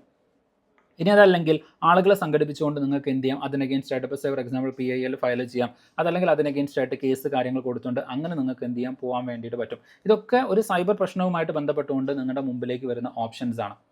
ഓക്കെ, അപ്പോൾ അത് ജസ്റ്റ് എന്ത് ചെയ്യുക, നിങ്ങൾക്ക് ഏത് ഓപ്ഷനാണോ നിങ്ങൾക്ക് സ്യൂട്ടബിൾ ആയിട്ട് ചെയ്യാൻ പറ്റുന്നത് അക്കോർഡിംഗ്ലി നിങ്ങൾക്ക് എടുക്കാൻ വേണ്ടിയിട്ട് പറ്റും. ഇനി ഓപ്ഷൻസ് എടുക്കുന്നതിന് മുൻപായിട്ട് അല്ലെങ്കിൽ ഇതിലേത് നിങ്ങൾ എടുക്കുന്നു എന്നതിന് മുൻപായിട്ട് നിങ്ങൾ ആദ്യം ചെയ്യേണ്ട ഒരു കാര്യമാണ് ഇവാലുവേറ്റ് ദ കോൺസിക്വൻസ്. ഇതിൻ്റെ മെറിറ്റ് ഡീമെറിറ്റുകൾ എന്താണ്, നിങ്ങൾ എടുക്കുന്ന ഓരോ ഓപ്ഷൻസും. ഇപ്പോൾ ഫോർ എക്സാമ്പിൾ നിങ്ങളൊരു ലൈക്ക് അല്ലെങ്കിൽ ഒരു ഷെയർ, ഒരു കമൻറ്റ് ഇതാണ് നിങ്ങൾ ചെയ്യുന്നത് എന്നുണ്ടെങ്കിൽ അതിൻ്റെ ഒരു കോൺസിക്വൻസ് എന്ന് പറയുന്നത് എന്താണ്, ഡെഫിനറ്റ്ലി നിങ്ങൾ ആളുകളിലേക്ക് അതിൻ്റെ അവയർനെസ് എത്തിക്കുന്നുണ്ട്. നിങ്ങൾ നിങ്ങളുടെ പൊളിറ്റിക്കൽ സൈഡും കൂടെ അവിടെ കാണിക്കുന്നുണ്ട്. Political side in the sense സത്യം പറഞ്ഞാൽ ഇതിനൊരു പൊളിറ്റിക്സും ഇല്ല, ആക്ച്വലി ഇത് സ്റ്റുഡൻസിൻ്റെ ഇടയിൽ നിന്ന് തന്നെ ജനറേറ്റ് ചെയ്തു വന്ന ഒരു സ്വമോട്ടോ അല്ലെങ്കിൽ സ്വയമായിട്ട് ജനറേറ്റ് ചെയ്തു വന്ന ഒരു പബ്ലിക് ഡിമാൻഡായിട്ട് വന്ന കാര്യമാണ്. പക്ഷേ ഇന്ന് അതിന് എന്ത് ചെയ്യുന്നുണ്ട്, ആളുകൾ പൊളിറ്റിക്കൽ തലങ്ങളൊക്കെ നൽകുന്നുണ്ട്. അപ്പോൾ ഇതുപോലെ നിങ്ങൾ എന്ത് ചെയ്യണം, നിങ്ങളുടെ ഒരു അഭിപ്രായം അല്ലെങ്കിൽ നിങ്ങളുടെ ഒരു സൈഡ് അവിടെ കാണിക്കണം. സ്വാഭാവികമായിട്ടും ഇനി നിങ്ങൾക്ക് വരുന്ന കൂടുതൽ ഫീഡുകൾ എന്ന് പറയുന്നത് സിമിലർ കണ്ടന്റുകൾ തന്നെയായിരിക്കും. ഇനി അതിൻ്റെ ഒരു നെഗറ്റീവ് സൈഡ് എന്താണെന്ന് വെച്ച് കഴിഞ്ഞാൽ, ഇങ്ങനെ ഒരു കാര്യം നിങ്ങൾ ഷെയർ ചെയ്ത് കഴിഞ്ഞാൽ പിന്നീട് നിങ്ങളുടെ ഫീൽഡിലേക്ക് വരുന്ന കാര്യങ്ങൾ ഇതായിരിക്കും. ഒരു പക്ഷേ ഗവൺമെൻറ് നിങ്ങളെ ടാർഗറ്റ് ചെയ്യാനുള്ള സാധ്യതയുണ്ട്. ഓക്കെ, അതായത് ഇതുമായിട്ട് ബന്ധപ്പെട്ടുണ്ട്. ഇപ്പോൾ തന്നെ നിങ്ങൾക്കറിയാം ഈ പറഞ്ഞ പോലെ ജന്തർ മന്ദറുമായിട്ട് ബന്ധപ്പെട്ടിരുന്ന ഇൻ്റർനെറ്റുകൾ മുഴുവൻ അവർ വിച്ഛേദിച്ച് കളഞ്ഞിട്ടുണ്ട്. അതുപോലെ തന്നെ നിങ്ങൾ നോക്കിക്കഴിഞ്ഞാൽ അവിടേക്കുള്ള മെട്രോ സ്റ്റേഷൻസ് മുഴുവൻ അടച്ചിട്ടുണ്ട്. അപ്പോൾ കോടതിയൊക്കെ ഇടപെട്ടിട്ട് അതൊന്നും ചെയ്യാൻ വേണ്ടിയിട്ട് പാടില്ല, മെട്രോ സ്റ്റേഷൻസ് ഒക്കെ ഓപ്പൺ ആക്കണം എന്ന് പറഞ്ഞുകൊണ്ട്. കാരണം അവിടെ റിയൽ ആയിട്ട് നടക്കുന്ന കാര്യങ്ങൾ എന്താണെന്നുള്ളത് പുറം ലോകം അറിയാതിരിക്കണം. അതുകൊണ്ടാണ് അവിടെ ഇൻ്റർനെറ്റ് ഷട്ട് ഡൗൺ ചെയ്യുന്നത്. അതല്ലാതെ അവിടെ ഇൻ്റർനെറ്റ് ഷട്ട് ഡൗൺ ചെയ്യേണ്ട ഒരു കാര്യമില്ല. ഓക്കെ, ഒരു കാര്യം അവിടെ ആശ്രയിച്ച് വരുന്നില്ല. കാരണം അവിടെ ഈ പറയുന്ന പോലെ ഒരു സൈബർ ക്രൈമോ അങ്ങനത്തെ കാര്യങ്ങളൊന്നും നടക്കുന്നില്ല. അവിടുത്തെ കാര്യങ്ങൾ റിയൽ ആയിട്ട് എന്ത് നടക്കുന്നു എന്നുള്ളത്. കാരണം ഈ പറയുന്ന പോലെ ചില മീഡിയാസ് അവരെന്താണോ പറയുന്നത് അതേ മറ്റുള്ളവർ കേൾക്കാൻ വേണ്ടിയിട്ട് പാടുള്ളൂ എന്ന രീതിയിലേക്കാണ് എന്ത് ചെയ്യുന്നത്, ഇൻ്റർനെറ്റൊക്കെ അവിടെ ഷട്ട് ഡൗൺ ചെയ്യുന്നത്. അപ്പോൾ അതും ഈ പറയുന്ന പോലെ വളരെ കേന്ദ്രീകൃതമായിട്ടുള്ള ഒരു പ്രവർത്തനമാണ്. അപ്പോൾ ഇതിനെക്കുറിച്ചിട്ടൊക്കെ നിങ്ങൾക്ക് നോക്കാം. അപ്പോൾ സ്വാഭാവികമായിട്ട് നിങ്ങൾ ഈ പറയുന്ന ഒരു ഗ്രൂപ്പിൻ്റെ ഭാഗമാകുന്ന സമയത്ത് നിങ്ങളുടെ അല്ലെങ്കിൽ ഈ പറയുന്ന പോലെ അവിടെ നിങ്ങൾക്ക് ഒരു ഒപ്പോസിങ് പൊളിറ്റിക്കൽ സൈഡിൽ നിന്ന് നിങ്ങൾക്ക് നേരെ ആക്രമണങ്ങൾ വരാനുള്ള സാധ്യതയുണ്ട്. അപ്പോൾ ഇതൊക്കെ ഇതിൻ്റെ ഭാഗമായിട്ട് സംഭവിക്കാം. അപ്പോൾ നിങ്ങൾക്ക് ചുറ്റും അല്ലെങ്കിൽ ഈ ഒരു കാര്യത്തിൽ നിങ്ങൾ ഇൻവോൾവ് ആയി കഴിഞ്ഞാൽ നിങ്ങൾക്ക് എന്തെല്ലാം കാര്യങ്ങൾ വരും, അതിൻ്റെ കോൺസിക്വൻസ് നിങ്ങൾ കൃത്യമായിട്ട് പഠിക്കണം. എന്നിട്ടായിരിക്കണം നിങ്ങൾ എന്ത് ചെയ്യേണ്ടത്, ഒരു ആക്ഷൻ എടുക്കേണ്ടത്. Choose the option with the best overall outcome. Okay, ഏറ്റവും നല്ല ഔട്ട്കം ഏതാണോ അത് കൺസിഡർ ചെയ്തുകൊണ്ടായിരിക്കണം. അതായത് ഡിഫറൻ്റ് ആയിട്ടുള്ള സ്റ്റേക്ക് ഹോൾഡേഴ്സിനെ കൺസിഡർ ചെയ്ത് നിങ്ങളുടെ മുമ്പിലുള്ള ഡിഫറൻ്റ് ആയിട്ടുള്ള ഓപ്ഷൻസ് നിങ്ങൾ പരിശോധിച്ച് അതിൻ്റെ മെറിറ്റ് ആൻഡ് ഡീമെറിറ്റുകൾ കൃത്യമായിട്ട് പരിശോധിച്ച് അതിൽ ഏറ്റവും ബെസ്റ്റ് കോഴ്സ് ഓഫ് ആക്ഷൻ ഏതാണോ, അതായത് ഏറ്റവും കൂടുതൽ മെറിറ്റും ഏറ്റവും കുറച്ച് ഡീമെറിറ്റും ഉള്ള ആക്ഷൻ ഏതാണോ അതാണ് ഫൈനലായിട്ട് നിങ്ങൾ എന്ത് ചെയ്യേണ്ടത്, ചൂസ് ചെയ്യേണ്ടത്. ഓക്കെ, സോ ഇതാണ് നിങ്ങൾ എന്ത് ചെയ്യേണ്ടത്. ഈ ഒരു 5 സ്റ്റെപ്പ് പ്രോസസ്സ് എന്ന് പറയുന്നത് 5 സ്റ്റെപ്പുകൾ നമ്മൾ എന്ത് ചെയ്തു, ഡിസ്കസ് ചെയ്തു. Okay, identify the potential consequences of the each option. എന്നിട്ട് എന്തായിരിക്കണം, ആ കോൺസിക്വൻസസ് നോക്കുന്ന സമയത്ത് അതിൽ ഏറ്റവും കൂടുതൽ ബെനിഫിറ്റും ഏറ്റവും കുറവ് ഹാമും വരുന്നത് ഏതാണോ അതായിരിക്കണം നമ്മൾ ചെയ്യേണ്ടത്. ഓക്കെ, അപ്പോൾ 5 സ്റ്റെപ്പുകൾ ഇവിടെ വളരെ ഡീറ്റെയിൽ ആയിട്ട് കൊടുത്തിട്ടുണ്ട്. ജസ്റ്റ് ഒന്ന് നോക്കുക. ഓക്കെ, അപ്പോൾ അതോട് കൂടിയിട്ട് ആ ഒരു ഭാഗം നമ്മൾ ഫിനിഷ് ചെയ്തു. അതുമായിട്ട് ബന്ധപ്പെട്ടിരുന്ന ക്വസ്റ്റ്യൻസ് നിങ്ങൾക്ക് കാണാം. അടുത്തത് stakeholder is an ethical analysis refers to. Stakeholder ആണ്. ഷെയർ ഹോൾഡർ എന്ന് പറയുന്നത് വേറെയാണ്. ഷെയർ ഹോൾഡർ എന്ന് പറയുന്ന സമയത്ത് ഇൻവെസ്റ്റേഴ്സ് ഒക്കെയാണ്. സ്റ്റേക്ക് ഹോൾഡർ എന്ന് പറയുന്ന സമയത്ത് ഈ പറയുന്ന എല്ലാവരും കൂടെയാണ്, ബാധിക്കപ്പെട്ട ആളുകൾ, സൊസൈറ്റി, ഇങ്ങനെ എല്ലാവരും കൂടെ വരുന്നതിനെയാണ് നമ്മൾ സ്റ്റേക്ക് ഹോൾഡർ എന്ന് പറയുന്നത്. ഓക്കെ, അപ്പോൾ only the company share holders ആണോ? അല്ല, ഷെയർ ഹോൾഡറും സ്റ്റേക്ക് ഹോൾഡർ എന്ന് പറയുന്നതും രണ്ടും ഡിഫറൻ്റ് ആണ്. ഇനി ഞാൻ പറഞ്ഞ സ്റ്റേക്ക് ഹോൾഡർ എന്ന് പറയുന്ന സമയത്ത് എന്താണ്, all parties affected by the decision ആണ്. ഒരു ഡിസിഷൻ അല്ലെങ്കിൽ ഒരു തീരുമാനം കാരണം എഫക്റ്റ് ചെയ്യപ്പെടുന്ന എല്ലാ ജനവിഭാഗം ആൾക്കാരും സ്റ്റേക്ക് ഹോൾഡർ എന്ന് പറയുന്ന കാറ്റഗറിയിലേക്ക് വരും. ഓക്കെ, അപ്പോൾ ഈ രൂപത്തിലേക്കൊക്കെ പ്രീവിയസ് ക്വസ്റ്റ്യൻസ് വരും. അതുകൊണ്ട് അത് എന്ത് ചെയ്യുക, തീർച്ചയായിട്ടും നിങ്ങൾ എന്ത് ചെയ്യുക, ഫോളോ ചെയ്യുക. ഇനി നിങ്ങളൊരു എത്തിക്കൽ ഡിസിഷൻ എടുക്കുന്ന സമയത്ത് നിങ്ങൾക്ക് ഈ പറയുന്ന പോലെ എല്ലാ കാര്യങ്ങളും നിങ്ങളുടെ മുമ്പിലുണ്ട്. ഫാക്റ്റ് ഉണ്ട്, അതുമായിട്ട് ബന്ധപ്പെട്ടിരുന്ന വാല്യൂ കോൺഫ്ലിക്റ്റ് ഉണ്ട്. ഇനി അതുപോലെ തന്നെ അതുമായിട്ട് ഇൻവോൾവ് ചെയ്തു വരുന്ന ഷെയർ ഹോൾഡേഴ്സ് ആരൊക്കെയാണ്, നിങ്ങൾ അതിൻ്റെ ഡിഫറൻ്റ് ആയിട്ടുള്ള ഓപ്ഷൻസ് അനലൈസ് ചെയ്തു. അതിൻ്റെ മെറിറ്റ് ഡീമെറിറ്റ് അതും നിങ്ങൾ നോക്കി വെച്ചു. ഇനി ഇപ്പോൾ ഒരേപോലെ, ഇപ്പോൾ ഫോർ എക്സാമ്പിൾ നിങ്ങൾ ഒരു കാര്യം നോക്കുന്ന സമയത്ത് അതിൽ ഒരേപോലെ മെറിറ്റും ഡീമെറിറ്റും ഉണ്ടായിരിക്കും. ഇപ്പോൾ സിമ്പിളായിട്ട് നോക്കിക്കഴിഞ്ഞാൽ നിങ്ങൾ ഈ പറയുന്ന പോലെ ഗവൺമെൻറ് ഒരു ഒഫീഷ്യലാണ്, ഒരു പോലീസ് ഓഫീസറാണ്. നിങ്ങളൊരു പോലീസ് ഓഫീസറായിട്ട് ഡൽഹിയിലെ ജന്തർ മന്ദിറിൽ അവിടെ നിൽക്കുന്ന സമയത്ത് നിങ്ങൾക്ക് കമാൻഡ് കിട്ടുകയാണ്, ഈ പറയുന്ന കുട്ടികളെ ഒന്നും നോക്കണ്ട, അടിച്ചോടിച്ചേക്കാൻ വേണ്ടിയിട്ട് പറയുകയാണ്. അവർ മരിച്ചു പോകുന്നുണ്ടോ, ഇതൊന്നും നിങ്ങൾ നോക്കണ്ട, അവർക്ക് അംഗവൈകല്യം സംഭവിക്കുന്നുണ്ടോ, ഇതൊന്നും നോക്കണ്ട, അവരെ അടിച്ച് തല പൊളിക്കാൻ വേണ്ടി നിങ്ങൾക്ക് ഓർഡർ കിട്ടുകയാണ്. എന്നാൽ അതേസമയം ആസ് എ ഹ്യൂമൻ ബീങ്, ഇപ്പോൾ ഫോർ എക്സാമ്പിൾ നിങ്ങൾ നോക്കുകയാണെങ്കിൽ നിങ്ങളുടെ ചൈൽഡും ഇതേപോലെ തന്നെ നീറ്റ് എക്സാമിനേഷൻ എഴുതിയിട്ടുണ്ട്. ആ നീറ്റ് എക്സാമിനേഷനിൽ അത്രയേറെ ആഗ്രഹിച്ച് ആ എക്സാമിനേഷൻ എഴുതി നിങ്ങളുടെ കുട്ടി ഈ പറയുന്ന പോലെ എക്സാം ക്ലിയർ ചെയ്യാൻ വേണ്ടിയിട്ട് പറ്റാതെ പോവുകയും പിന്നീട് എക്സാം മാറ്റിവെക്കുകയും അതിൻ്റെ മാനസിക സമ്മർദ്ദത്തിൽ നിങ്ങളുടെ കുട്ടി ആത്മഹത്യ ചെയ്യുകയും ചെയ്തിട്ടുണ്ടെന്ന് വിചാരിക്കാം. ആ സമയത്ത് നിങ്ങളുടെ ആക്ഷൻ എന്തായിരിക്കും? ഓക്കെ, അങ്ങനെയുള്ള ഒരാളാണ് ആ ഒരു പോലീസ് ഓഫീസർ എന്നുണ്ടെങ്കിൽ അയാൾ എന്ത് ആക്ഷൻ ആയിരിക്കും എടുക്കുക? കാരണം അയാൾക്ക് കിട്ടിയിരിക്കുന്ന ഓർഡർ ഈ പറയുന്ന സ്റ്റുഡൻസിനെ, പ്രൊട്ടസ്റ്റ് ചെയ്യുന്ന സ്റ്റുഡൻസിനെ, കാരണം അയാളുടെ മകൾ എന്താണോ അതുപോലെയുള്ള ഒരുപാട് പേരാണ് അവിടെ മുൻപിൽ നിൽക്കുന്നത്. അറ്റ് ദ സെയിം ടൈം അയാൾക്ക് കിട്ടിയിരിക്കുന്ന ഓർഡർ, ഇപ്പം അയാളൊരു നല്ല പോലീസ് ഓഫീസർ ആണെങ്കിൽ, അയാൾ ഈ പറയുന്ന പോലെ ഡ്യൂട്ടി ഫസ്റ്റ് എന്ന് പറയുന്ന പോലീസ് ഓഫീസർ ആണെന്നുണ്ടെങ്കിൽ അയാൾക്ക് കിട്ടിയിരിക്കുന്ന ആ ഒരു ആക്ഷൻ അല്ലെങ്കിൽ ആ ഒരു ഓർഡർ അയാൾ തീർച്ചയായിട്ടും ചെയ്യണം. എന്നാൽ at the same time if he is A good human being, അദ്ദേഹം ഒരു ഹ്യൂമൻ ബീങ് ആണെന്നുണ്ടെങ്കിൽ ആ ജോലി പോയാലും വേണ്ടിയില്ല എന്ന് പറഞ്ഞുകൊണ്ട് അദ്ദേഹം എന്ത് ചെയ്യും, ഈ കാര്യം ഞാൻ ചെയ്യില്ല എന്ന് പറഞ്ഞിട്ട് അദ്ദേഹം അതിൽ നിന്ന് മാറി നിൽക്കും. രണ്ടും ശരിയാണെന്ന് ചോദിച്ചു കഴിഞ്ഞാൽ രണ്ടും ശരിയാണ്. ഓക്കെ, അപ്പോൾ അതിന് രണ്ടിനും രണ്ട് പ്രിൻസിപ്പിൾസ് വരുന്നുണ്ട്. അപ്പോൾ ആദ്യത്തേത് ഡ്യൂട്ടിക്ക് ഇമ്പോർട്ടൻസ് കൊടുക്കുന്ന സമയത്ത് അതിന് നമ്മൾ പറയും ഡിയൻറ്റോളജിക്കൽ എന്ന് പറയും. എന്നാൽ അതേസമയം നമ്മൾ എന്ത് ചെയ്യുന്നുണ്ട്, വാല്യൂസിൻ്റെ കാര്യങ്ങൾക്കൊക്കെ ഇമ്പോർട്ടൻസ് കൊടുക്കുന്ന സമയത്ത് അത് ടീലിയോളജിക്കൽ എന്ന് പറയും. എന്ന് വെച്ച് കഴിഞ്ഞാൽ നമ്മളൊരു ആക്ഷൻ, ഒരു എത്തിക്കൽ ആക്ഷൻ എന്തിൻ്റെ അടിസ്ഥാനത്തിൽ എടുക്കണം എന്നതിന് ഡിഫറൻ്റ് ആയിട്ടുള്ള പ്രിൻസിപ്പിൾസ്, ഡിഫറൻ്റ് ആയിട്ടുള്ള മൂല്യങ്ങളുടെ അടിസ്ഥാനത്തിലാണ് അതിനെ നമ്മൾ എന്ത് ചെയ്യുന്നത്, അത് ശരിയാണോ തെറ്റാണോ എന്ന് വിലയിരുത്തുന്നത്. അങ്ങനത്തെ 6 എത്തിക്കൽ പ്രിൻസിപ്പിൾസ് വരുന്നുണ്ട്. അത് ജസ്റ്റ് ഒന്ന് ഓർത്ത് വയ്ക്കണം. അതിൽ ആദ്യത്തേത്, ഓക്കെ, 6 പ്രിൻസിപ്പിൾ വരുന്നുണ്ട്. അതിൽ ആദ്യത്തേതാണ് ഗോൾഡൻ റൂൾ എന്ന് പറയുന്നത്. വളരെ സിമ്പിളായിട്ട് വരുന്നതാണ്. അതായത് ഇപ്പോൾ സേ ഫോർ എക്സാമ്പിൾ, അതായത് നിങ്ങളെ ഒരാൾ എങ്ങനെ ട്രീറ്റ് ചെയ്യണമെന്ന് നിങ്ങൾ വിചാരിക്കുന്നു അതേപോലെ നിങ്ങൾ മറ്റേ ആളെയും ട്രീറ്റ് ചെയ്യണം. ഓക്കെ, നമ്മൾ സാധാരണ പറയാറുണ്ടല്ലോ, നിന്നെപ്പോലെ നിൻ്റെ അയൽക്കാരനെയും സ്നേഹിക്കുക എന്ന് പറയുന്നത്. അതുപോലെ തന്നെ നിങ്ങൾ മറ്റൊരാളെ എങ്ങനെ ട്രീറ്റ് ചെയ്യണമെന്ന് നിങ്ങൾ വിചാരിക്കുന്നു അതേപോലെ നിങ്ങൾ മറ്റേ ആളെയും ട്രീറ്റ് ചെയ്യണം. ഇപ്പോൾ ഫോർ എക്സാമ്പിൾ, നിങ്ങളുടെ പ്രൈവറ്റ് ആയിട്ടുള്ള ഫോട്ടോസ് മറ്റൊരാളെ ലീക്ക് ചെയ്യുന്നത് നിങ്ങൾക്ക് ഇഷ്ടമില്ലെങ്കിൽ, മറ്റൊരാളുടെ പ്രൈവറ്റ് ഫോട്ടോ നിങ്ങൾക്ക് കിട്ടിയിട്ടുണ്ടെങ്കിൽ നിങ്ങൾ അത് ലീക്ക് ചെയ്യാൻ വേണ്ടിയിട്ട് പാടില്ല. മറ്റൊരാളുടെ ഫോട്ടോ അല്ലെങ്കിൽ നിങ്ങളുടെ ഫോട്ടോ മറ്റൊരാൾ മോർഫ് ചെയ്യുന്നത് നിങ്ങൾക്ക് ഇഷ്ടമില്ല എന്നുണ്ടെങ്കിൽ നിങ്ങൾ അതേപോലെ ഒരാളുടെ ഫോട്ടോ തെറ്റായ രീതിയിലേക്ക് പ്രചരിപ്പിക്കാൻ വേണ്ടിയിട്ട് പാടില്ല. ഓക്കെ, അതാണ് നിങ്ങൾ എന്ത് ചെയ്യേണ്ടത്. അടിസ്ഥാനപരമായിട്ട് ഈ സൈബർ സെക്യൂരിറ്റിയുടെ കേസിൽ അല്ലെങ്കിൽ സൈബർ സ്പേസിൽ നിങ്ങൾ ഫോളോ ചെയ്യേണ്ട ഏറ്റവും ഫസ്റ്റ് എത്തിക്കൽ പ്രിൻസിപ്പിൾ എന്ന് പറയുന്നത്.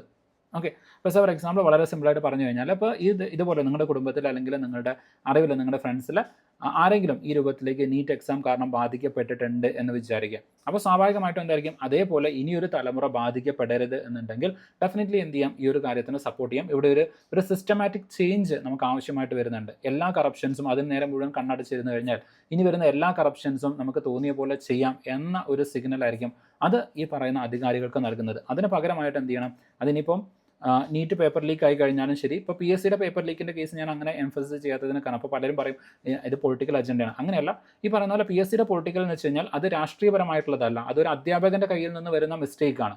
ഓക്കെ, അധ്യാപകന് ഇൻസ്ട്രക്ഷൻ കൊടുക്കുന്ന സമയത്ത് ഇപ്പോൾ മിസ്റ്റേക്ക് നമ്മുടെ ഓരോരുത്തരുടെയും കയ്യിൽ നിന്ന് വരാറുണ്ട്. പക്ഷേ സിസ്റ്റമിക് ഫെയിലിയർ എന്ന് പറയുന്നത് അത് ഗവൺമെൻറ്റിൻ്റെ ഭാഗത്ത് നിന്ന് വരുന്നത് തന്നെയാണ്.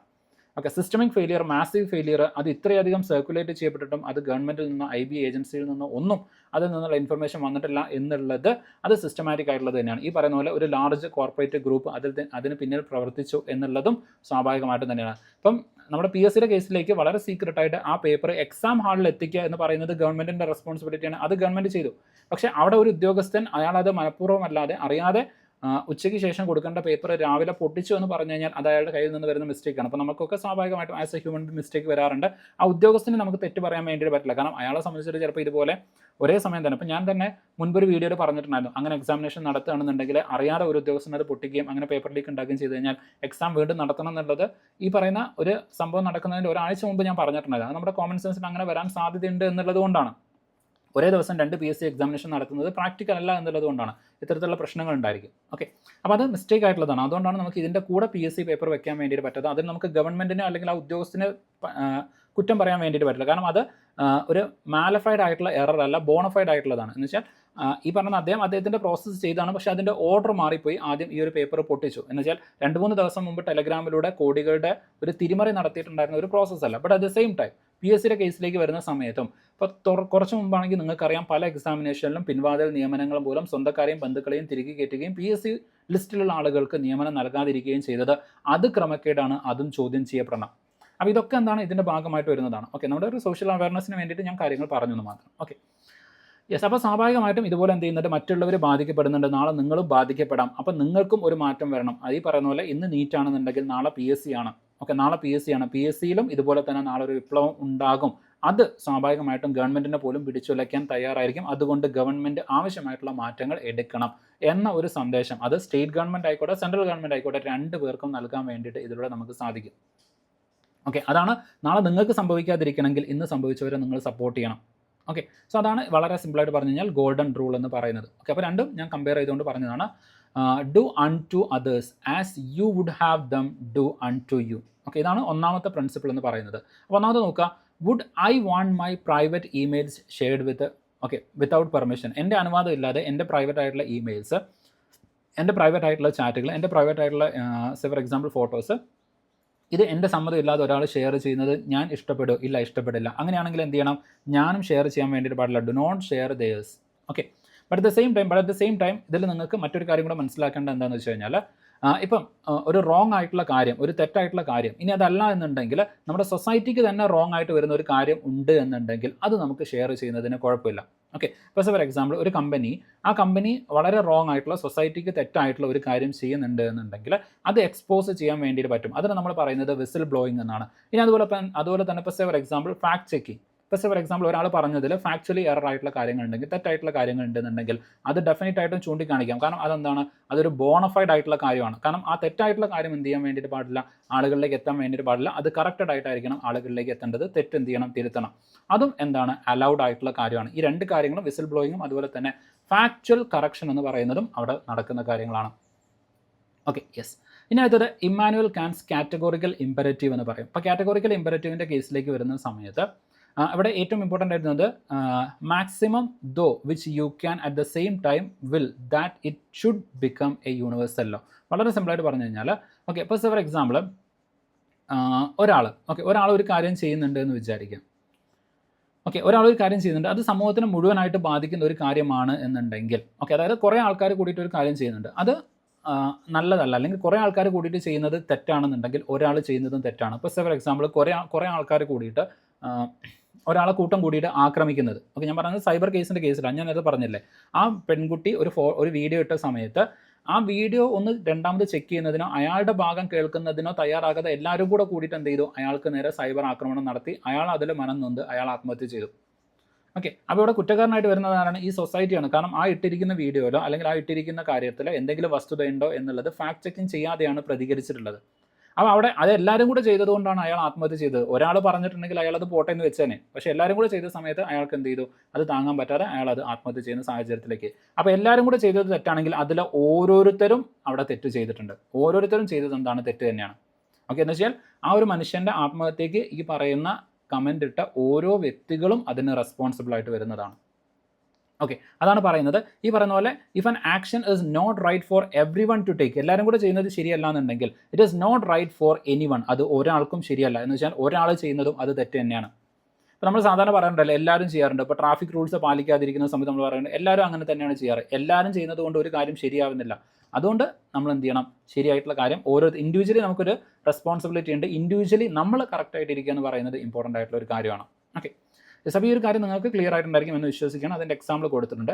അടുത്തതാണ് ഡെസ്കാർട്ടേഡ് റൂൾ ഓഫ് ചേഞ്ച്, അതായത് സ്ലിപ്പറി സ്ലോപ്പ് റൂൾ എന്ന് പറയുന്നത്. ഇപ്പോൾ നമ്മൾ പല കാര്യങ്ങളും അതായത് തെറ്റ് നമ്മൾ ചെയ്യുന്നില്ല, എന്നാൽ തെറ്റിനോട് സ്വാഭാവികമായിട്ട് അടുത്ത് നിൽക്കുന്ന കാര്യങ്ങൾ പലപ്പോഴും നമ്മൾ ചെയ്യും. ഞാൻ ഇപ്പോൾ വളരെ സിമ്പിളായിട്ടുള്ള ഒരു എക്സാമ്പിൾ പറഞ്ഞു കഴിഞ്ഞാൽ, ഇപ്പോൾ മദ്യം കഴിക്കുന്നത് ഇപ്പം പേഴ്സണലി നോക്കിക്കഴിഞ്ഞാൽ ഞാൻ പറയുന്നത്, ഇപ്പോൾ ശ്രീനാരായണ ഗുരുവിൻ്റെ ഒരു വ്യൂ പോയിന്റ് നിങ്ങൾ നോക്കിക്കഴിഞ്ഞാൽ മദ്യം എന്ത് ചെയ്യരുത്, അത് ഉണ്ടാക്കരുത്, വിൽക്കരുത്, കുടിക്കരുത്, അത് വിഷമാണ് എന്ന് പറഞ്ഞ വ്യക്തിയാണ് ശ്രീനാരായണ ഗുരു. അപ്പോൾ ആ ഒരു പോയിന്റ് ഓഫ് വ്യൂ നമ്മൾ നോക്കുന്ന സമയത്ത് മദ്യം കുടിക്കാൻ വേണ്ടിയിട്ട് പാടില്ല.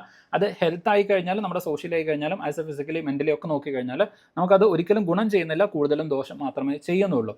അപ്പോൾ അതുകൊണ്ട് മദ്യം എന്ന് പറയുന്നത് ഒരു തെറ്റാണ്. അപ്പോൾ ആളുകൾ എന്ത് ചെയ്യുന്നില്ല, മദ്യപാനം അല്ലെങ്കിൽ ഡ്രഗ്സ് ഇതിൻ്റെ ഉപയോഗം എന്ത് ചെയ്യണം, കുട്ടികളിൽ നിന്ന് ഒഴിവാക്കണം. എന്നാൽ അതേസമയം ഇപ്പോൾ നിങ്ങൾ നോക്കിക്കഴിഞ്ഞാൽ മനസ്സിലാവും, പല റെസ്റ്റോറൻറ്റുകളും അതുപോലെ തന്നെ പല സോഷ്യൽ മീഡിയ ഇൻഫ്ലുവൻസേഴ്സും എന്ത് ചെയ്യുന്നുണ്ടായിരിക്കും, പ്രൊമോട്ട് ചെയ്യുന്ന ഒരു കാര്യമാണ് ഇത്. നോൺ ആൽക്കഹോളിക് ബീവറേജ് ആണ്. ഫുഡിൻ്റെ കൂടെ ഫാസ്റ്റ് ഫുഡ് കഴിക്കുന്ന സമയത്ത് അതിൻ്റെ കൂടെ നോൺ ആൽക്കഹോളിക് ബീവറേജ് ആണ് ഞങ്ങളിത് കഴിക്കുന്നു എന്നുള്ള രൂപത്തിലേക്ക് അവരിത് പ്രൊമോട്ട് ചെയ്യുന്നുണ്ട്. പക്ഷേ ഈ നോൺ ആൽക്കഹോളിക് ബീവറേജ് അത് കണ്ടിന്യൂസ്ലി കഴിക്കുന്നതിലൂടെ ആ ഒരു ടെൻഡൻസി കുട്ടികളിലേക്ക് വരികയും ഭാവിയിൽ ഒരു പക്ഷേ ഈ രൂപത്തിലേക്ക് ഡ്രഗ്സിലേക്കോ അതല്ലെങ്കിൽ ഡ്രിങ്ക്സിലേക്കോ ഒക്കെ അവർ പോകാനുള്ള സാധ്യതയുണ്ട്. അപ്പം അതിലേക്ക് വഴുതി പോകാൻ സാധ്യതയുള്ള അത്തരത്തിലുള്ള സാഹചര്യങ്ങളും നമ്മൾ എന്ത് ചെയ്യണം, ഒഴിവാക്കണം. അതാണ് ഡെസ്കാർട്ടേഡ് റൂൾ ഓഫ് ചേഞ്ച് എന്ന് പറയുന്നത്. നാളെ അത് ചേഞ്ച് ആയിട്ട് ഈ പറയുന്ന പോലെ ഇന്ന് നോൺ ആൽക്കഹോളിക് ആയിരുന്നു, ഇതിൽ ചെറിയ ആൽക്കഹോളുള്ളൂ, 30% ആൽക്കഹോളുള്ളൂ, കഴിച്ചോ എന്നൊക്കെ പറഞ്ഞിട്ട് പിന്നീട് ഈ രൂപത്തിലേക്ക് എന്ത് ചെയ്യുന്നതായിരിക്കും, ഒരു ആൽക്കഹോളിസത്തിലേക്ക് വഴുതി പോകാനുള്ള ഒരു ചാൻസ് അവിടെ ഉണ്ട്. കാരണം ആ തെറ്റിനോട് സമാനമായിട്ടുള്ള കാര്യങ്ങൾ ചെയ്ത് പിന്നീട് എന്ത് ചെയ്യാറുണ്ട്, തെറ്റിലേക്ക് വഴുതി പോകും. ഇപ്പോൾ സിമ്പിളായിട്ട് പറഞ്ഞു കഴിഞ്ഞാൽ ഞാൻ കുറച്ച് കാലം മുമ്പത്തെ 90s കുട്ടികൾക്കൊക്കെ കുറച്ചുകൂടെ കണക്ട് ചെയ്യാൻ വേണ്ടിയിട്ട് പറ്റും. അപ്പോൾ ഈ സിനിമയിലെ നായകന്മാരൊക്കെ സിഗരറ്റ് വലിക്കുന്നത് കണ്ടുകൊണ്ട് നമ്മളും ചെറുപ്പത്തിൽ ഈ പറയുന്ന പോലെ ചുരുട്ട് അല്ലെങ്കിൽ പേപ്പറൊക്കെ ചുരുട്ടി വെച്ചുകൊണ്ട് ചിലപ്പോൾ വലിക്കുന്ന രൂപത്തിലേക്ക്, കാരണം അതൊരു ഹീറോയിസത്തിൻ്റെ ഭാഗമായിട്ട് കൺസിഡർ ചെയ്തിട്ടുണ്ട്. അപ്പോൾ നാളെ അത് വലിച്ചു നോക്കാനുള്ള ഒരു ടെൻഡൻസിയാണ് അത് കാണിക്കുന്നത്. കാരണം ഇറ്റ് ഈസ് എ ഹീറോയിസം എന്നുള്ള കാര്യം അറിയാതെ നമ്മുടെ മൈൻഡിലേക്ക് വരികയും നാളെ അത് ഉപയോഗിക്കാൻ വേണ്ടിയിട്ടുള്ള ഒരു ടെൻഡൻസി നമ്മുടെ ഉള്ളിലേക്ക് അത് കൊണ്ടുവരികയുമാണ് ചെയ്യുന്നത്. അതാണ് സ്ലിപ്പറി സ്ലോപ്പ് എന്ന് പറയുന്നത്. ഓക്കെ, അപ്പോൾ അത് ക്ലിയർ ആയിട്ടുണ്ടായിരിക്കും എന്ന് ഞാൻ വിശ്വസിക്കുകയാണ്. അതായത് വളരെ സിമ്പിളായിട്ട് പറഞ്ഞു കഴിഞ്ഞാൽ, ഇപ്പോൾ നമ്മൾ ഈ ഒരു സ്റ്റുഡൻസ് ഗ്രൂപ്പിൽ ഒരാളെ നമ്മൾ എന്ത് ചെയ്യുന്നുണ്ട്, ടാർഗറ്റ് ചെയ്തുകൊണ്ട് നമ്മൾ ആളെ കളിയാക്കുന്നുണ്ട്. ഓക്കെ, അപ്പോൾ ആ സമയത്ത് ചിലപ്പോൾ ചെറിയ എന്തെങ്കിലും തമാശ രൂപത്തിലേക്കായിരിക്കും, പിന്നീട് എന്ത് ചെയ്യുന്നുണ്ടായിരിക്കും, ട്രോളുകളുടെ രൂപത്തിലേക്കും അല്ലെങ്കിൽ ഈ പറയുന്ന പോലെ മോർഫിങ്ങിൻ്റെ രൂപത്തിലേക്കും ഒക്കെ പിന്നീട് എന്ത് ചെയ്യുന്നുണ്ടായിരിക്കും, നമ്മൾ കുറേ കൂടെ സീരിയസ് ആയിട്ടുള്ള കാര്യം. കാരണം അവിടെ നമുക്ക് ഒരു സിൽവർ ലൈൻ, ഡിജിറ്റൽ ലൈൻ അല്ലെങ്കിൽ ഡിജിറ്റൽ വേൾഡിൽ നമുക്കൊരു സിൽവർ ലൈൻ, ഇത് ശരിയാണ്, ഇത് തെറ്റാണ്, ഇതിൻ്റെ ഇപ്പുറത്ത് നിൽക്കണം എന്നുള്ളത് കൃത്യമായിട്ട് നമുക്ക് അവിടെ വരയ്ക്കാൻ വേണ്ടിയിട്ട് പറ്റില്ല. ഇപ്പോൾ ഒരാളുടെ ഫോട്ടോ മോർഫ് ചെയ്യുന്നുണ്ട്. ഇപ്പോൾ ഫോർ എക്സാമ്പിൾ ഒരാളുടെ ഫോട്ടോയ്ക്ക് പകരം അയാളുടെ വേറൊരാളുടെ തല കൊണ്ടുവയ്ക്കുന്നു. ഓക്കെ, അതുപോലെ തന്നെ തെറ്റാണ് ഒരാളുടെ ഫോട്ടോയ്ക്ക് മുകളിൽ എന്ത് ചെയ്യുന്നുണ്ട്, തെറ്റായിട്ടുള്ള രീതിയിലേക്കുള്ള ഇമോജി കാര്യങ്ങൾ കൊണ്ടുവയ്ക്കുന്നത്, അതും തെറ്റായിട്ടുള്ള കാര്യം തന്നെയാണ്. അതും ഈ പറയുന്ന പോലെ തന്നെ മോർഫിങ്ങിൻ്റെ കീഴിൽ ക്രിമിനൽ ആയിട്ടുള്ള ഒഫൻസ് ആയിട്ട് വരുന്ന കാര്യം തന്നെയാണ്. തെറ്റിദ്ധാരണ പരക്കുന്ന രൂപത്തിലേക്ക് ഇത്തരത്തിലുള്ള ഇമേജസ് കൊണ്ടുവയ്ക്കുക എന്ന് പറയുന്നത് ദാറ്റ്സ് ആൾസോ അബ്സല്യൂട്ട്ലി റോങ് ആയിട്ടുള്ള കാര്യമാണ്. അപ്പോൾ ഈ പറയുന്ന കാര്യം ചെയ്യുന്ന ആളുകൾ സ്വാഭാവികമായിട്ടും നാളെ എന്ത് ചെയ്യുന്നുണ്ടായിരിക്കും, അവിടെ നിന്ന് ഒരു സ്ലിപ്പറി സ്ലോപ്പായിട്ട് നാളെ ചിലപ്പോൾ ഈ പറയുന്ന രൂപത്തിലേക്ക് മെർജ് ചെയ്തുകൊണ്ട് അല്ലെങ്കിൽ ഈ പറയുന്ന രൂപത്തിലേക്ക് വീഡിയോസിലേക്കും കാര്യങ്ങൾക്കൊക്കെ മാറ്റം വരുത്തിയിട്ട് തെറ്റായിട്ടുള്ള കാര്യത്തിലേക്ക് സ്ലിപ്പ് ചെയ്ത് പോകാനുള്ള സാധ്യത അവിടെയുണ്ട്. ഓക്കെ, സോ അതാണ് ഡെസ്കാർട്ടേസ് റൂൾ ഓഫ് ചേഞ്ച് എന്ന് പറയുന്നത്. ജസ്റ്റ് ഒന്ന് എന്ത് ചെയ്യുക, മനസ്സിലാക്കുക. Okay, so if it is wrong when repeated it is wrong even once. ഇതാണ് അടുത്ത ഒരു വളരെ ഇമ്പോർട്ടൻ്റ് ആയിട്ടുള്ള കൺസെപ്റ്റ് എന്ന് പറയുന്നത്. ഓക്കെ, ഇത് ജസ്റ്റ് ഒന്ന് എന്ത് ചെയ്യുക, ഓർത്ത് വയ്ക്കുക. ഓക്കെ, ഡെസ്കാർട്ടേഡ് റൂൾ ഓഫ് ചേഞ്ച് അല്ല, നമ്മൾ നേരത്തെ പറഞ്ഞിട്ടുണ്ടായിരുന്നത് സ്ലിപ്പറി സ്ലോപ്പിൻ്റെ കേസ്. Okay, yes. ഇനി ഡെസ്കാർട്ടേഡ് റൂൾ ഓഫ് ചേഞ്ചിലേക്ക് വരുന്ന സമയത്ത് ഇപ്പോൾ ഒരു കാര്യം റിപ്പീറ്റഡ് ആയിട്ട് ചെയ്യുന്നത് തെറ്റാണെന്നുണ്ടെങ്കിൽ അത് ഒരു തവണ ചെയ്യുന്നത് എന്താണ്, തെറ്റാണ്. ഇപ്പോൾ ഫോർ എക്സാമ്പിൾ നമ്മൾ സാധാരണ പറയാറുണ്ട്, ഒരു കള്ളമല്ലേ, അത് കുഴപ്പമൊന്നുമില്ല, ഒരു തവണ പറഞ്ഞേക്കാം. ഒരു കള്ളം 2 ആവും, 4 ആവും, 1000 ആവും, 10,000 ആവും, പിന്നീട് ജീവിതം മുഴുവൻ എന്ത് ചെയ്യും, കള്ളത്തരത്തിലേക്ക് മാറും. അപ്പോൾ എന്താണ്, ആ ഒരു റോങ്, ഒരു തെറ്റെന്ന് പറയുന്നത് ആ ഒരു തെറ്റിൽ നിന്നായിരിക്കും പിന്നീട് എന്ത് ചെയ്യുന്നത്, ഒരുപാട് തെറ്റുകൾ ഉണ്ടാകുന്നത്. അപ്പോൾ വൺ സ്മാൾ ഡിസ്ഹോണസ്റ്റ് ആക്ട്, തെറ്റായിട്ടുള്ള ഒരു കാര്യം ഒരു തവണ ചെയ്യുന്നു, അതെന്ത് ചെയ്യുന്നുണ്ട്, റിപ്പീറ്റഡ് എഗെയിൻ ആൻഡ് എഗെയിൻ, വീണ്ടും വീണ്ടും റിപ്പീറ്റ് ചെയ്യുന്നു, then trust broken down and the credibility lost. അപ്പോൾ സ്വാഭാവികമായിട്ട് എന്ത് ചെയ്യും, ആ ഒരു ക്രെഡിബിലിറ്റി അവിടെ ലോസ് ആവാനുള്ള സാധ്യതയുണ്ട്. ഓക്കെ, അപ്പോൾ ഈ കാര്യം ജസ്റ്റ് ഒന്ന് എന്ത് ഓർത്ത് വയ്ക്കുക. അത് ഒരുപാട് തവണ ചെയ്യുന്നത് തെറ്റാണെന്നുണ്ടെങ്കിൽ ഒരു തവണ ചെയ്യുന്നതും അതെന്താണ്, തെറ്റായിട്ടുള്ള കാര്യം തന്നെയാണ്. ഓക്കെ, ഇത് സൈബർ കേസിലേക്ക് വരുന്ന സമയത്തും ഇതേ കാര്യം തന്നെയാണ്. ഒരു കാര്യം ഒരുപാട് തവണ ചെയ്യുന്നത് തെറ്റാണെന്നുണ്ടെങ്കിൽ അത് ഒരു തവണ ചെയ്യുന്നത് എന്താണ്, തെറ്റായിട്ടുള്ള കാര്യം തന്നെയാണ്. Okay, yes. ഇനി അടുത്തത് യൂട്ടിലിറ്റേറിയൻ പ്രിൻസിപ്പിൾ. അതായത് അല്ലെങ്കിൽ നിങ്ങൾ ഏത് ആക്ഷൻസ് എടുക്കുന്ന സമയത്തും അത് കൂടുതൽ ആളുകളിലേക്ക് നന്മ എത്തിക്കുന്ന രൂപത്തിലേക്കുള്ള ആക്ഷൻ ആയിരിക്കണം നിങ്ങൾ എടുക്കുന്നത്. ഇപ്പോൾ നമ്മൾ നേരത്തെ പറഞ്ഞല്ലോ, നമ്മൾ ഈ കാര്യമൊക്കെ ചെയ്യുന്ന എന്തിനു വേണ്ടിയിട്ടാണ്, നമ്മൾ ഡിഫറെൻ്റ് ആയിട്ടുള്ള ഓപ്ഷൻസ് കണ്ടുപിടിച്ചു. ആ ഓപ്ഷൻസിൽ ഏതാണ് നല്ല ഓപ്ഷൻ അത് ചൂസ് ചെയ്യാൻ വേണ്ടിയിട്ടാണ് നമ്മൾ ശ്രമിക്കേണ്ടത്. അപ്പോൾ നമ്മൾ ചൂസ് ചെയ്യേണ്ടത് ഏതാണ്, ഏറ്റവും കൂടുതൽ ആളുകൾക്ക് നന്മ ഉണ്ടാക്കുന്നതും അതുപോലെ തന്നെ തിന്മ ഏറ്റവും കുറഞ്ഞതുമായിട്ടുള്ള ഓപ്ഷൻ ഏതാണോ അതാണ് നമ്മൾ എന്ത് ചെയ്യേണ്ടത്, ചൂസ് ചെയ്യേണ്ടത്. ഓക്കെ, അതാണ് നമ്മൾ എന്ത് ചെയ്യേണ്ടത്, ചൂസ് ചെയ്യേണ്ടത്. അപ്പോൾ അതായിരിക്കണം നമ്മൾ എടുക്കേണ്ടത്. Choose the action that create the greatest good for the greatest number of people. കൂടുതൽ ആളുകൾക്ക് നന്മ ഉണ്ടാക്കുന്ന, കൂടുതൽ ആളുകൾക്ക് നല്ലത് വരുന്ന ഔട്ട്കം ഏതാണോ അതായിരിക്കണം നമ്മൾ കൂടുതലായിട്ടും പ്രിഫർ ചെയ്യേണ്ടത്. ഓക്കെ, അപ്പോൾ a company must choose between luxury office for the executive അല്ലെങ്കിൽ better server for the user. ഇപ്പോൾ ഒരു കമ്പനിക്ക് ഒരു 100 കോടി രൂപയുണ്ട്. ആ 100 കോടി രൂപ കമ്പനി എവിടെ ഇൻവെസ്റ്റ് ചെയ്യണം? ഇപ്പോൾ ഫോർ എക്സാമ്പിൾ കസ്റ്റമേഴ്സിൻ്റെ പ്രൈവസി പ്രൊട്ടക്റ്റ് ചെയ്യുന്നതിന് വേണ്ടിയിട്ടോ, അതല്ലെങ്കിൽ ആ കമ്പനിയുടെ CEO അല്ലെങ്കിൽ ഡയറക്ടേഴ്സ് അവർക്ക് കുറച്ചുകൂടെ ലക്ഷറി ആയിട്ടുള്ള ഒരു ഓഫീസ് ബിൽഡ് ചെയ്യുന്നതിന് വേണ്ടിയിട്ടോ ഡെഫിനറ്റ്ലി അവർ കൂടുതലായിട്ട് എന്ത് ചെയ്യണം, better server for the users, അതിന് വേണ്ടിയിട്ടാണ് എന്ത് ചെയ്യേണ്ടത്, അവരത് ഇൻവെസ്റ്റ് ചെയ്യേണ്ടത്. കാരണം എന്താണ്, അവർ ഈ ഓഫീസ് ബിൽഡ് ചെയ്യുന്ന സമയത്ത് ലോ ഓവറോൾ ഗുഡാണ്. ഈ പറയുന്ന പോലെ ഒരു 2-3 എക്സിക്യൂട്ടീവുകൾക്ക് 3-4 ഡയറക്ടേഴ്സിന് മാത്രമാണ് അതിൻ്റെ ബെനിഫിറ്റ് ഉണ്ടാകുന്നത്. എന്നാൽ ഒരു 100 കോടി രൂപ മുടക്കിയിട്ട് കുറച്ചുകൂടെ നല്ല സൈബർ സെക്യൂരിറ്റിയിൽ ബെറ്റർ ആയിട്ടുള്ള സെർവർ സിസ്റ്റംസ് പ്രൊവൈഡ് ചെയ്യുകയാണെന്നുണ്ടെങ്കിൽ കോടിക്കണക്കിന് യൂസേഴ്സിന് അതെന്തായിരിക്കും, ബെനിഫിറ്റ് ആയിരിക്കും. അതുകൊണ്ട് എന്തായിരിക്കണം, ഹൈ ഓവറോൾ ഗുഡ് ആയിരിക്കും അവിടെ നമ്മൾ എന്ത് ചെയ്യേണ്ടത്, പ്രിഫർ ചെയ്യേണ്ടത്. അതുകൊണ്ട് ആ പണം എന്ത് ചെയ്യണം, സെർവേഴ്സ് ബിൽഡ് ചെയ്യുന്നതിന്, അത് സെക്യൂർ ആക്കുന്നതിന് വേണ്ടിയിട്ട് യൂസ് ചെയ്യണം. ഓക്കെ, അതാണ് യൂട്ടിലിറ്റേറിയൻ പ്രിൻസിപ്പിൾ. ജസ്റ്റ് ഒന്ന് ഓർത്ത് വയ്ക്കുക. അടുത്തത് റിസ്ക് അവേർഷൻ പ്രിൻസിപ്പിൾ. ഈ പറയുന്നതിൽ ഏറ്റവും നെഗറ്റീവായിട്ട് ഏറ്റവും കൂടുതൽ റിസ്ക് ഉള്ളത് ഏതാണോ അത് നമ്മൾ ഒഴിവാക്കണം. അപ്പോൾ നിങ്ങൾ ഡിഫറെൻ്റ് ആയിട്ടുള്ള ഓപ്ഷൻസ് കണ്ടുപിടിച്ചു, ആ ഓപ്ഷൻസിൽ ഏറ്റവും കൂടുതൽ റിസ്ക് വരുന്നത് ഏതാണോ അത് നിങ്ങൾ എന്ത് ചെയ്യണം, ഒഴിവാക്കണം. ഇനി റിസ്ക് എന്ന് പറയുന്നത് എന്താണ്, അത് ഈ പറയുന്ന പ്രോബബിലിറ്റി എന്ന് പറയുന്നത് ഏറ്റവും കുറവാണ്. എന്നാൽ അത് കാരണം ഏറ്റവും കൂടുതൽ ഡാമേജും ഉണ്ടാകുന്നുണ്ടെങ്കിൽ അതാണ് ഏറ്റവും റിസ്കി ആയിട്ടുള്ളത്. അത് നിങ്ങൾ എന്ത് ചെയ്യണം, ഒഴിവാക്കണം. എന്നിട്ട് നിങ്ങൾ എന്ത് ചെയ്യണം, നിങ്ങൾ ജസ്റ്റ് ഒന്ന് ഡിലേ ചെയ്യണം. എന്നിട്ട് അതിനെക്കുറിച്ചിട്ട് കൂടുതൽ പഠിക്കണം, ടെസ്റ്റ് ചെയ്യണം. എന്നിട്ടായിരിക്കണം നിങ്ങൾ എന്ത് ചെയ്യേണ്ടത്, ഒരു ആക്ഷൻ എടുക്കേണ്ടത്. പെട്ടെന്ന് പോയിട്ട് എന്ത് ചെയ്യരുത്, ഒരു ആക്ഷൻ എടുക്കാൻ വേണ്ടിയിട്ട് പാടില്ല. Okay, yes. ഇതിന് വളരെ സിമ്പിളായിട്ട് ഒരു എക്സാമ്പിൾ പറഞ്ഞു കഴിഞ്ഞാൽ, ചിലപ്പം ഇന്നലെ വരെ വാങ്ചുക്, ഓക്കെ, അപ്പോൾ വാങ്ചുക്കിനെ സപ്പോർട്ട് ചെയ്തുകൊണ്ട് ഇന്നലെ വരെ ഒരുപാട് ആൾക്കാരുണ്ടായിരുന്നു. എന്നാൽ ഇന്ന് അദ്ദേഹം ഈ പറയുന്ന പോലെ ധർമ്മേന്ദ്ര പ്രധാനമൊക്കെയായിട്ട് ബന്ധപ്പെട്ടുകൊണ്ട് ചർച്ച നടത്തിയിട്ട് അദ്ദേഹം ഈ സമരത്തിൽ നിന്ന് പിൻവാങ്ങി, അല്ലെങ്കിൽ അദ്ദേഹത്തിന് നിരാഹാരം അവസാനിപ്പിച്ചു എന്ന് പറയുന്നതോട് കൂടിയിട്ട് നേരെ അദ്ദേഹത്തിന് എഗെയിൻസ്റ്റ് ആയിട്ട് തിരിഞ്ഞ് പറയുന്ന ആൾക്കാരുണ്ട്. ഓക്കെ, അപ്പോൾ ഇന്നലെ പറഞ്ഞ അഭിപ്രായം ഇന്നത്തേക്ക് മാറ്റി പറയേണ്ടതായിട്ട് വരുന്നുണ്ട്. എന്ന് വെച്ചാൽ ഈ പറയുന്ന പോലെ ഡിലേ ആൻഡ് ടെസ്റ്റ് മോർ, നിങ്ങളൊന്ന് വെയിറ്റ് ചെയ്യുക, എന്നിട്ട് അതിലേക്ക് എന്ത് ചെയ്യാം, നിങ്ങൾക്ക് പ്രതികരിക്കാൻ വേണ്ടിയിട്ട് പറ്റും. ഓക്കെ, നിങ്ങൾ കണ്ടിട്ടുണ്ടായിരിക്കും, ഇതൊക്കെ നിങ്ങളുടെ ചുറ്റും നടക്കുന്ന കാര്യങ്ങൾ ഞാൻ കണക്ട് ചെയ്ത് പറഞ്ഞു തരുന്നു മാത്രം. അപ്പോൾ ഇതുപോലെയാണ് സൈബർ സിസ്റ്റത്തിലേക്ക് വരുന്ന സമയത്ത്. ഇപ്പോൾ ഫോർ എക്സാമ്പിൾ നിങ്ങളൊരു പുതിയ ടെക്നോളജി ഉണ്ടാക്കിയെന്ന് വിചാരിക്കുക, പുതിയൊരു AI സിസ്റ്റം ഉണ്ടാക്കി. ആ AI സിസ്റ്റം എന്ന് പറയുന്നത് ഒരു ക്ലോസ്ഡ് എൻവിറോൺമെൻറ്റിൽ നന്നായിട്ട് ടെസ്റ്റ് ചെയ്തതിന് ശേഷം മാത്രമേ പബ്ലിക്കിലേക്ക് കൊടുക്കാൻ പറ്റൂ. അല്ലെങ്കിൽ പബ്ലിക്കിൽ ഈ പറയുന്ന പോലെ കുറച്ച് ടെക്നിക്കലി അഡ്വാൻസ്ഡ് ആയിട്ടുള്ള ആളുകൾ ഉണ്ടെന്നുണ്ടെങ്കിൽ അവരത് പല രൂപത്തിലേക്ക് യൂസ് ചെയ്യാനുള്ള സാധ്യതയുണ്ട്. പല രൂപത്തിലേക്ക് എന്ത് ചെയ്യാം, അവരത് മിസ്യൂസ് ചെയ്യാനുള്ള സാധ്യതയുണ്ട്. അപ്പോൾ ആ മിസ്യൂസ് കാര്യങ്ങളൊക്കെ ഒഴിവാക്കാൻ വേണ്ടിയിട്ട് എന്ത് ചെയ്യണം, അതിനെ കൂടുതലായിട്ട് ടെസ്റ്റ് ചെയ്യണം. ഓക്കെ, സോ ഇത് ജസ്റ്റ് ഒന്ന് മനസ്സിലാക്കി വെക്കേണ്ട കാര്യമാണ്.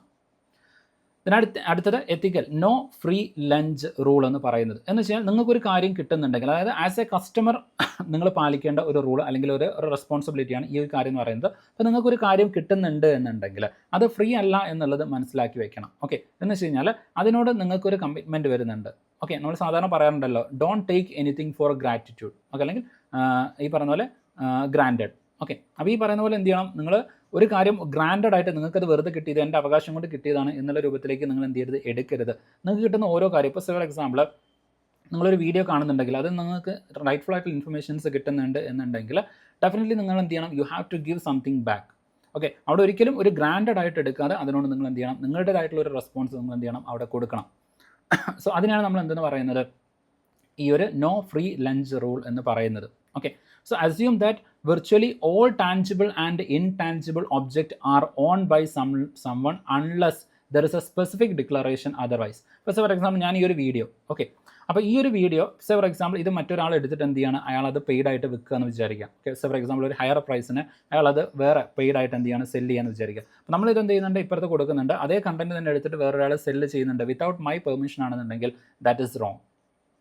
ഓക്കെ, അത് റോങ് ആയിട്ടുള്ള കാര്യമാണ്. അപ്പോൾ ഇത് ടാൻജിബിൾ ആണോ? അല്ല, ഇതൊരു ഇൻടാൻജിബിൾ ആയിട്ടുള്ള ഒബ്ജക്റ്റ് ആണ്. അപ്പോൾ ഒരു ഇൻടാൻജിബിൾ ആയിട്ടുള്ള ഒബ്ജക്റ്റ് ആണെങ്കിൽ പോലും അത് എല്ലാ ഇൻടാൻജിബിൾ ഒബ്ജക്റ്റും it is own by someone ആണ്. അത് ആരെങ്കിലും ഓൺ ചെയ്യുന്ന ഒരു കാര്യമാണ്. Okay, yes. അപ്പോൾ ആ ഒരു കാര്യമാണ് അവിടെ ഇമ്പോർട്ടൻ്റ് ആയിട്ട് വരുന്നത്. അത് നിങ്ങൾക്ക് എന്ത് ചെയ്യാൻ വേണ്ടിയിട്ട് പറ്റില്ല, നിങ്ങളൊരു പെയ്ഡ് ആയിട്ട് വേറെ സെപ്പറേറ്റ് ആയിട്ട് ചെയ്യാൻ വേണ്ടിയിട്ട് പറ്റില്ല. എന്നാൽ അതേസമയം നിങ്ങൾക്ക് എന്ത് ചെയ്യാം, അത് റൈറ്റ്ഫുൾ ആയിട്ട് വേണമെങ്കിൽ യൂസ് ചെയ്യാൻ വേണ്ടിയിട്ട് പറ്റും. ഇപ്പോൾ നിങ്ങൾ പലപ്പോഴും കാണാറുണ്ട്, പല ആളുകളും ട്രെയിലർ റിയാക്ഷൻസ് ഒക്കെ ചെയ്യാറുണ്ട്. അപ്പോൾ മറ്റ് വീഡിയോസ് എടുക്കുന്നതോ അല്ലെങ്കിൽ അത് റൈറ്റ്ഫുൾ ആയിട്ട് ഉപയോഗിക്കുന്നതോ അതിൽ തെറ്റായിട്ട് വരുന്ന കാര്യമില്ല. ഓക്കെ, എന്നാൽ അത് റോങ് ആയിട്ടുള്ള രൂപത്തിലേക്ക് ഉപയോഗിക്കുകയാണെന്നുണ്ടെങ്കിൽ, ഇപ്പോൾ ഫോർ എക്സാമ്പിൾ അത് ഇതുപോലെ സെല്ല് ചെയ്യുന്നതിനോ അല്ലെങ്കിൽ മറ്റു തരത്തിലേക്കൊക്കെ ഉപയോഗിക്കുകയാണെന്നുണ്ടെങ്കിൽ അതെന്താണ്, തീർച്ചയായിട്ടും റോങ് ആയിട്ടുള്ള കാര്യമാണ്. ഓക്കെ, അപ്പോൾ ഇത്രയും കാര്യം ജസ്റ്റ് ഒന്ന് എന്ത് ഓർത്ത് വയ്ക്കുക. So critical no free lunch rule വരുന്നുണ്ട്. ഓക്കെ, അപ്പോൾ ഇത്രയും കാര്യങ്ങൾ ഇതിൻ്റെ ഭാഗമായിട്ട് ജസ്റ്റ് ഒന്ന് ഓർത്ത് വയ്ക്കണം. അപ്പോൾ ഈ 6 പ്രിൻസിപ്പിൾസും നമ്മൾ എന്ത് ചെയ്തിട്ടുണ്ട്, കൊടുത്തിട്ടുണ്ട്. ഈ പറയുന്ന 6 പ്രിൻസിപ്പിൾസും നമ്മുടെ സിലബസിൽ മെൻഷൻ ചെയ്ത കാര്യമാണ്. ഓക്കെ, ജസ്റ്റ് ഞാൻ നിങ്ങൾക്ക് സിലബസിൽ കാണിച്ചു തരാം. ഓക്കെ, സിലബസ് നമ്മൾ തുടങ്ങുന്ന സമയത്ത് നോക്കിയ സമയത്ത് അവിടെ നിങ്ങൾ കണ്ടിട്ടുണ്ടായിരിക്കും 6 കാൻഡിഡേറ്റ് എത്തിക്കൽ പ്രിൻസിപ്പിൾസ്. നിങ്ങൾ ജസ്റ്റ് സിലബസ് എടുത്ത് നോക്കുക, 6 കാൻഡിഡേറ്റ് എത്തിക്കൽ പ്രിൻസിപ്പിൾസ്. അപ്പോൾ അത് നമ്മൾ എന്ത് ചെയ്തു, കവർ ചെയ്തിട്ടുണ്ട്. ഓക്കെ, അപ്പോൾ അത് നിങ്ങൾക്ക് ക്ലിയർ ആയിട്ടുണ്ടായിരിക്കും എന്ന് വിശ്വസിക്കുകയാണ്. അപ്പോൾ ആദ്യത്തെ 2 ടോപ്പിക്കുകൾ 2 മൊഡ്യൂളുകളാണ് നമ്മൾ എന്ത് ചെയ്തത്, ഈ ഒരു വീഡിയോയിൽ ഇപ്പോൾ ഇതുവരെ കവർ ചെയ്തിട്ടുള്ളത്. ഓക്കെ, അപ്പോൾ ആ 6 പ്രിൻസിപ്പിൾസ് വരെ നമ്മൾ എന്ത് ചെയ്തു, കവർ ചെയ്തു. ഇനി അതുമായിട്ട് ബന്ധപ്പെട്ട് വരുന്ന പ്രീവിയസ് ഇയർ ക്വസ്റ്റ്യൻസ് കൊടുത്തിട്ടുണ്ട്. അതുകൊണ്ട് ജസ്റ്റ് ഒന്ന് ചെയ്ത് നോക്കുക. ഈ ഭാഗത്തു നിന്നാണ് കമ്പാരിറ്റീവ്ലി കുറച്ചുകൂടി അധികം ചോദ്യം വന്നിരിക്കുന്നത്. ഓക്കെ, ഇനി അടുത്ത ഭാഗം എന്ന് പറയുന്നതാണ് professional code of conduct. So അത് നമുക്ക് എന്ത് ചെയ്യാം, നെക്സ്റ്റ് ക്ലാസ്സിൽ ഡിസ്കസ് ചെയ്യും. Okay, so thank you everyone, all the best. എല്ലാവരും നന്നായിട്ട് പഠിക്കുക. So see you in the next class.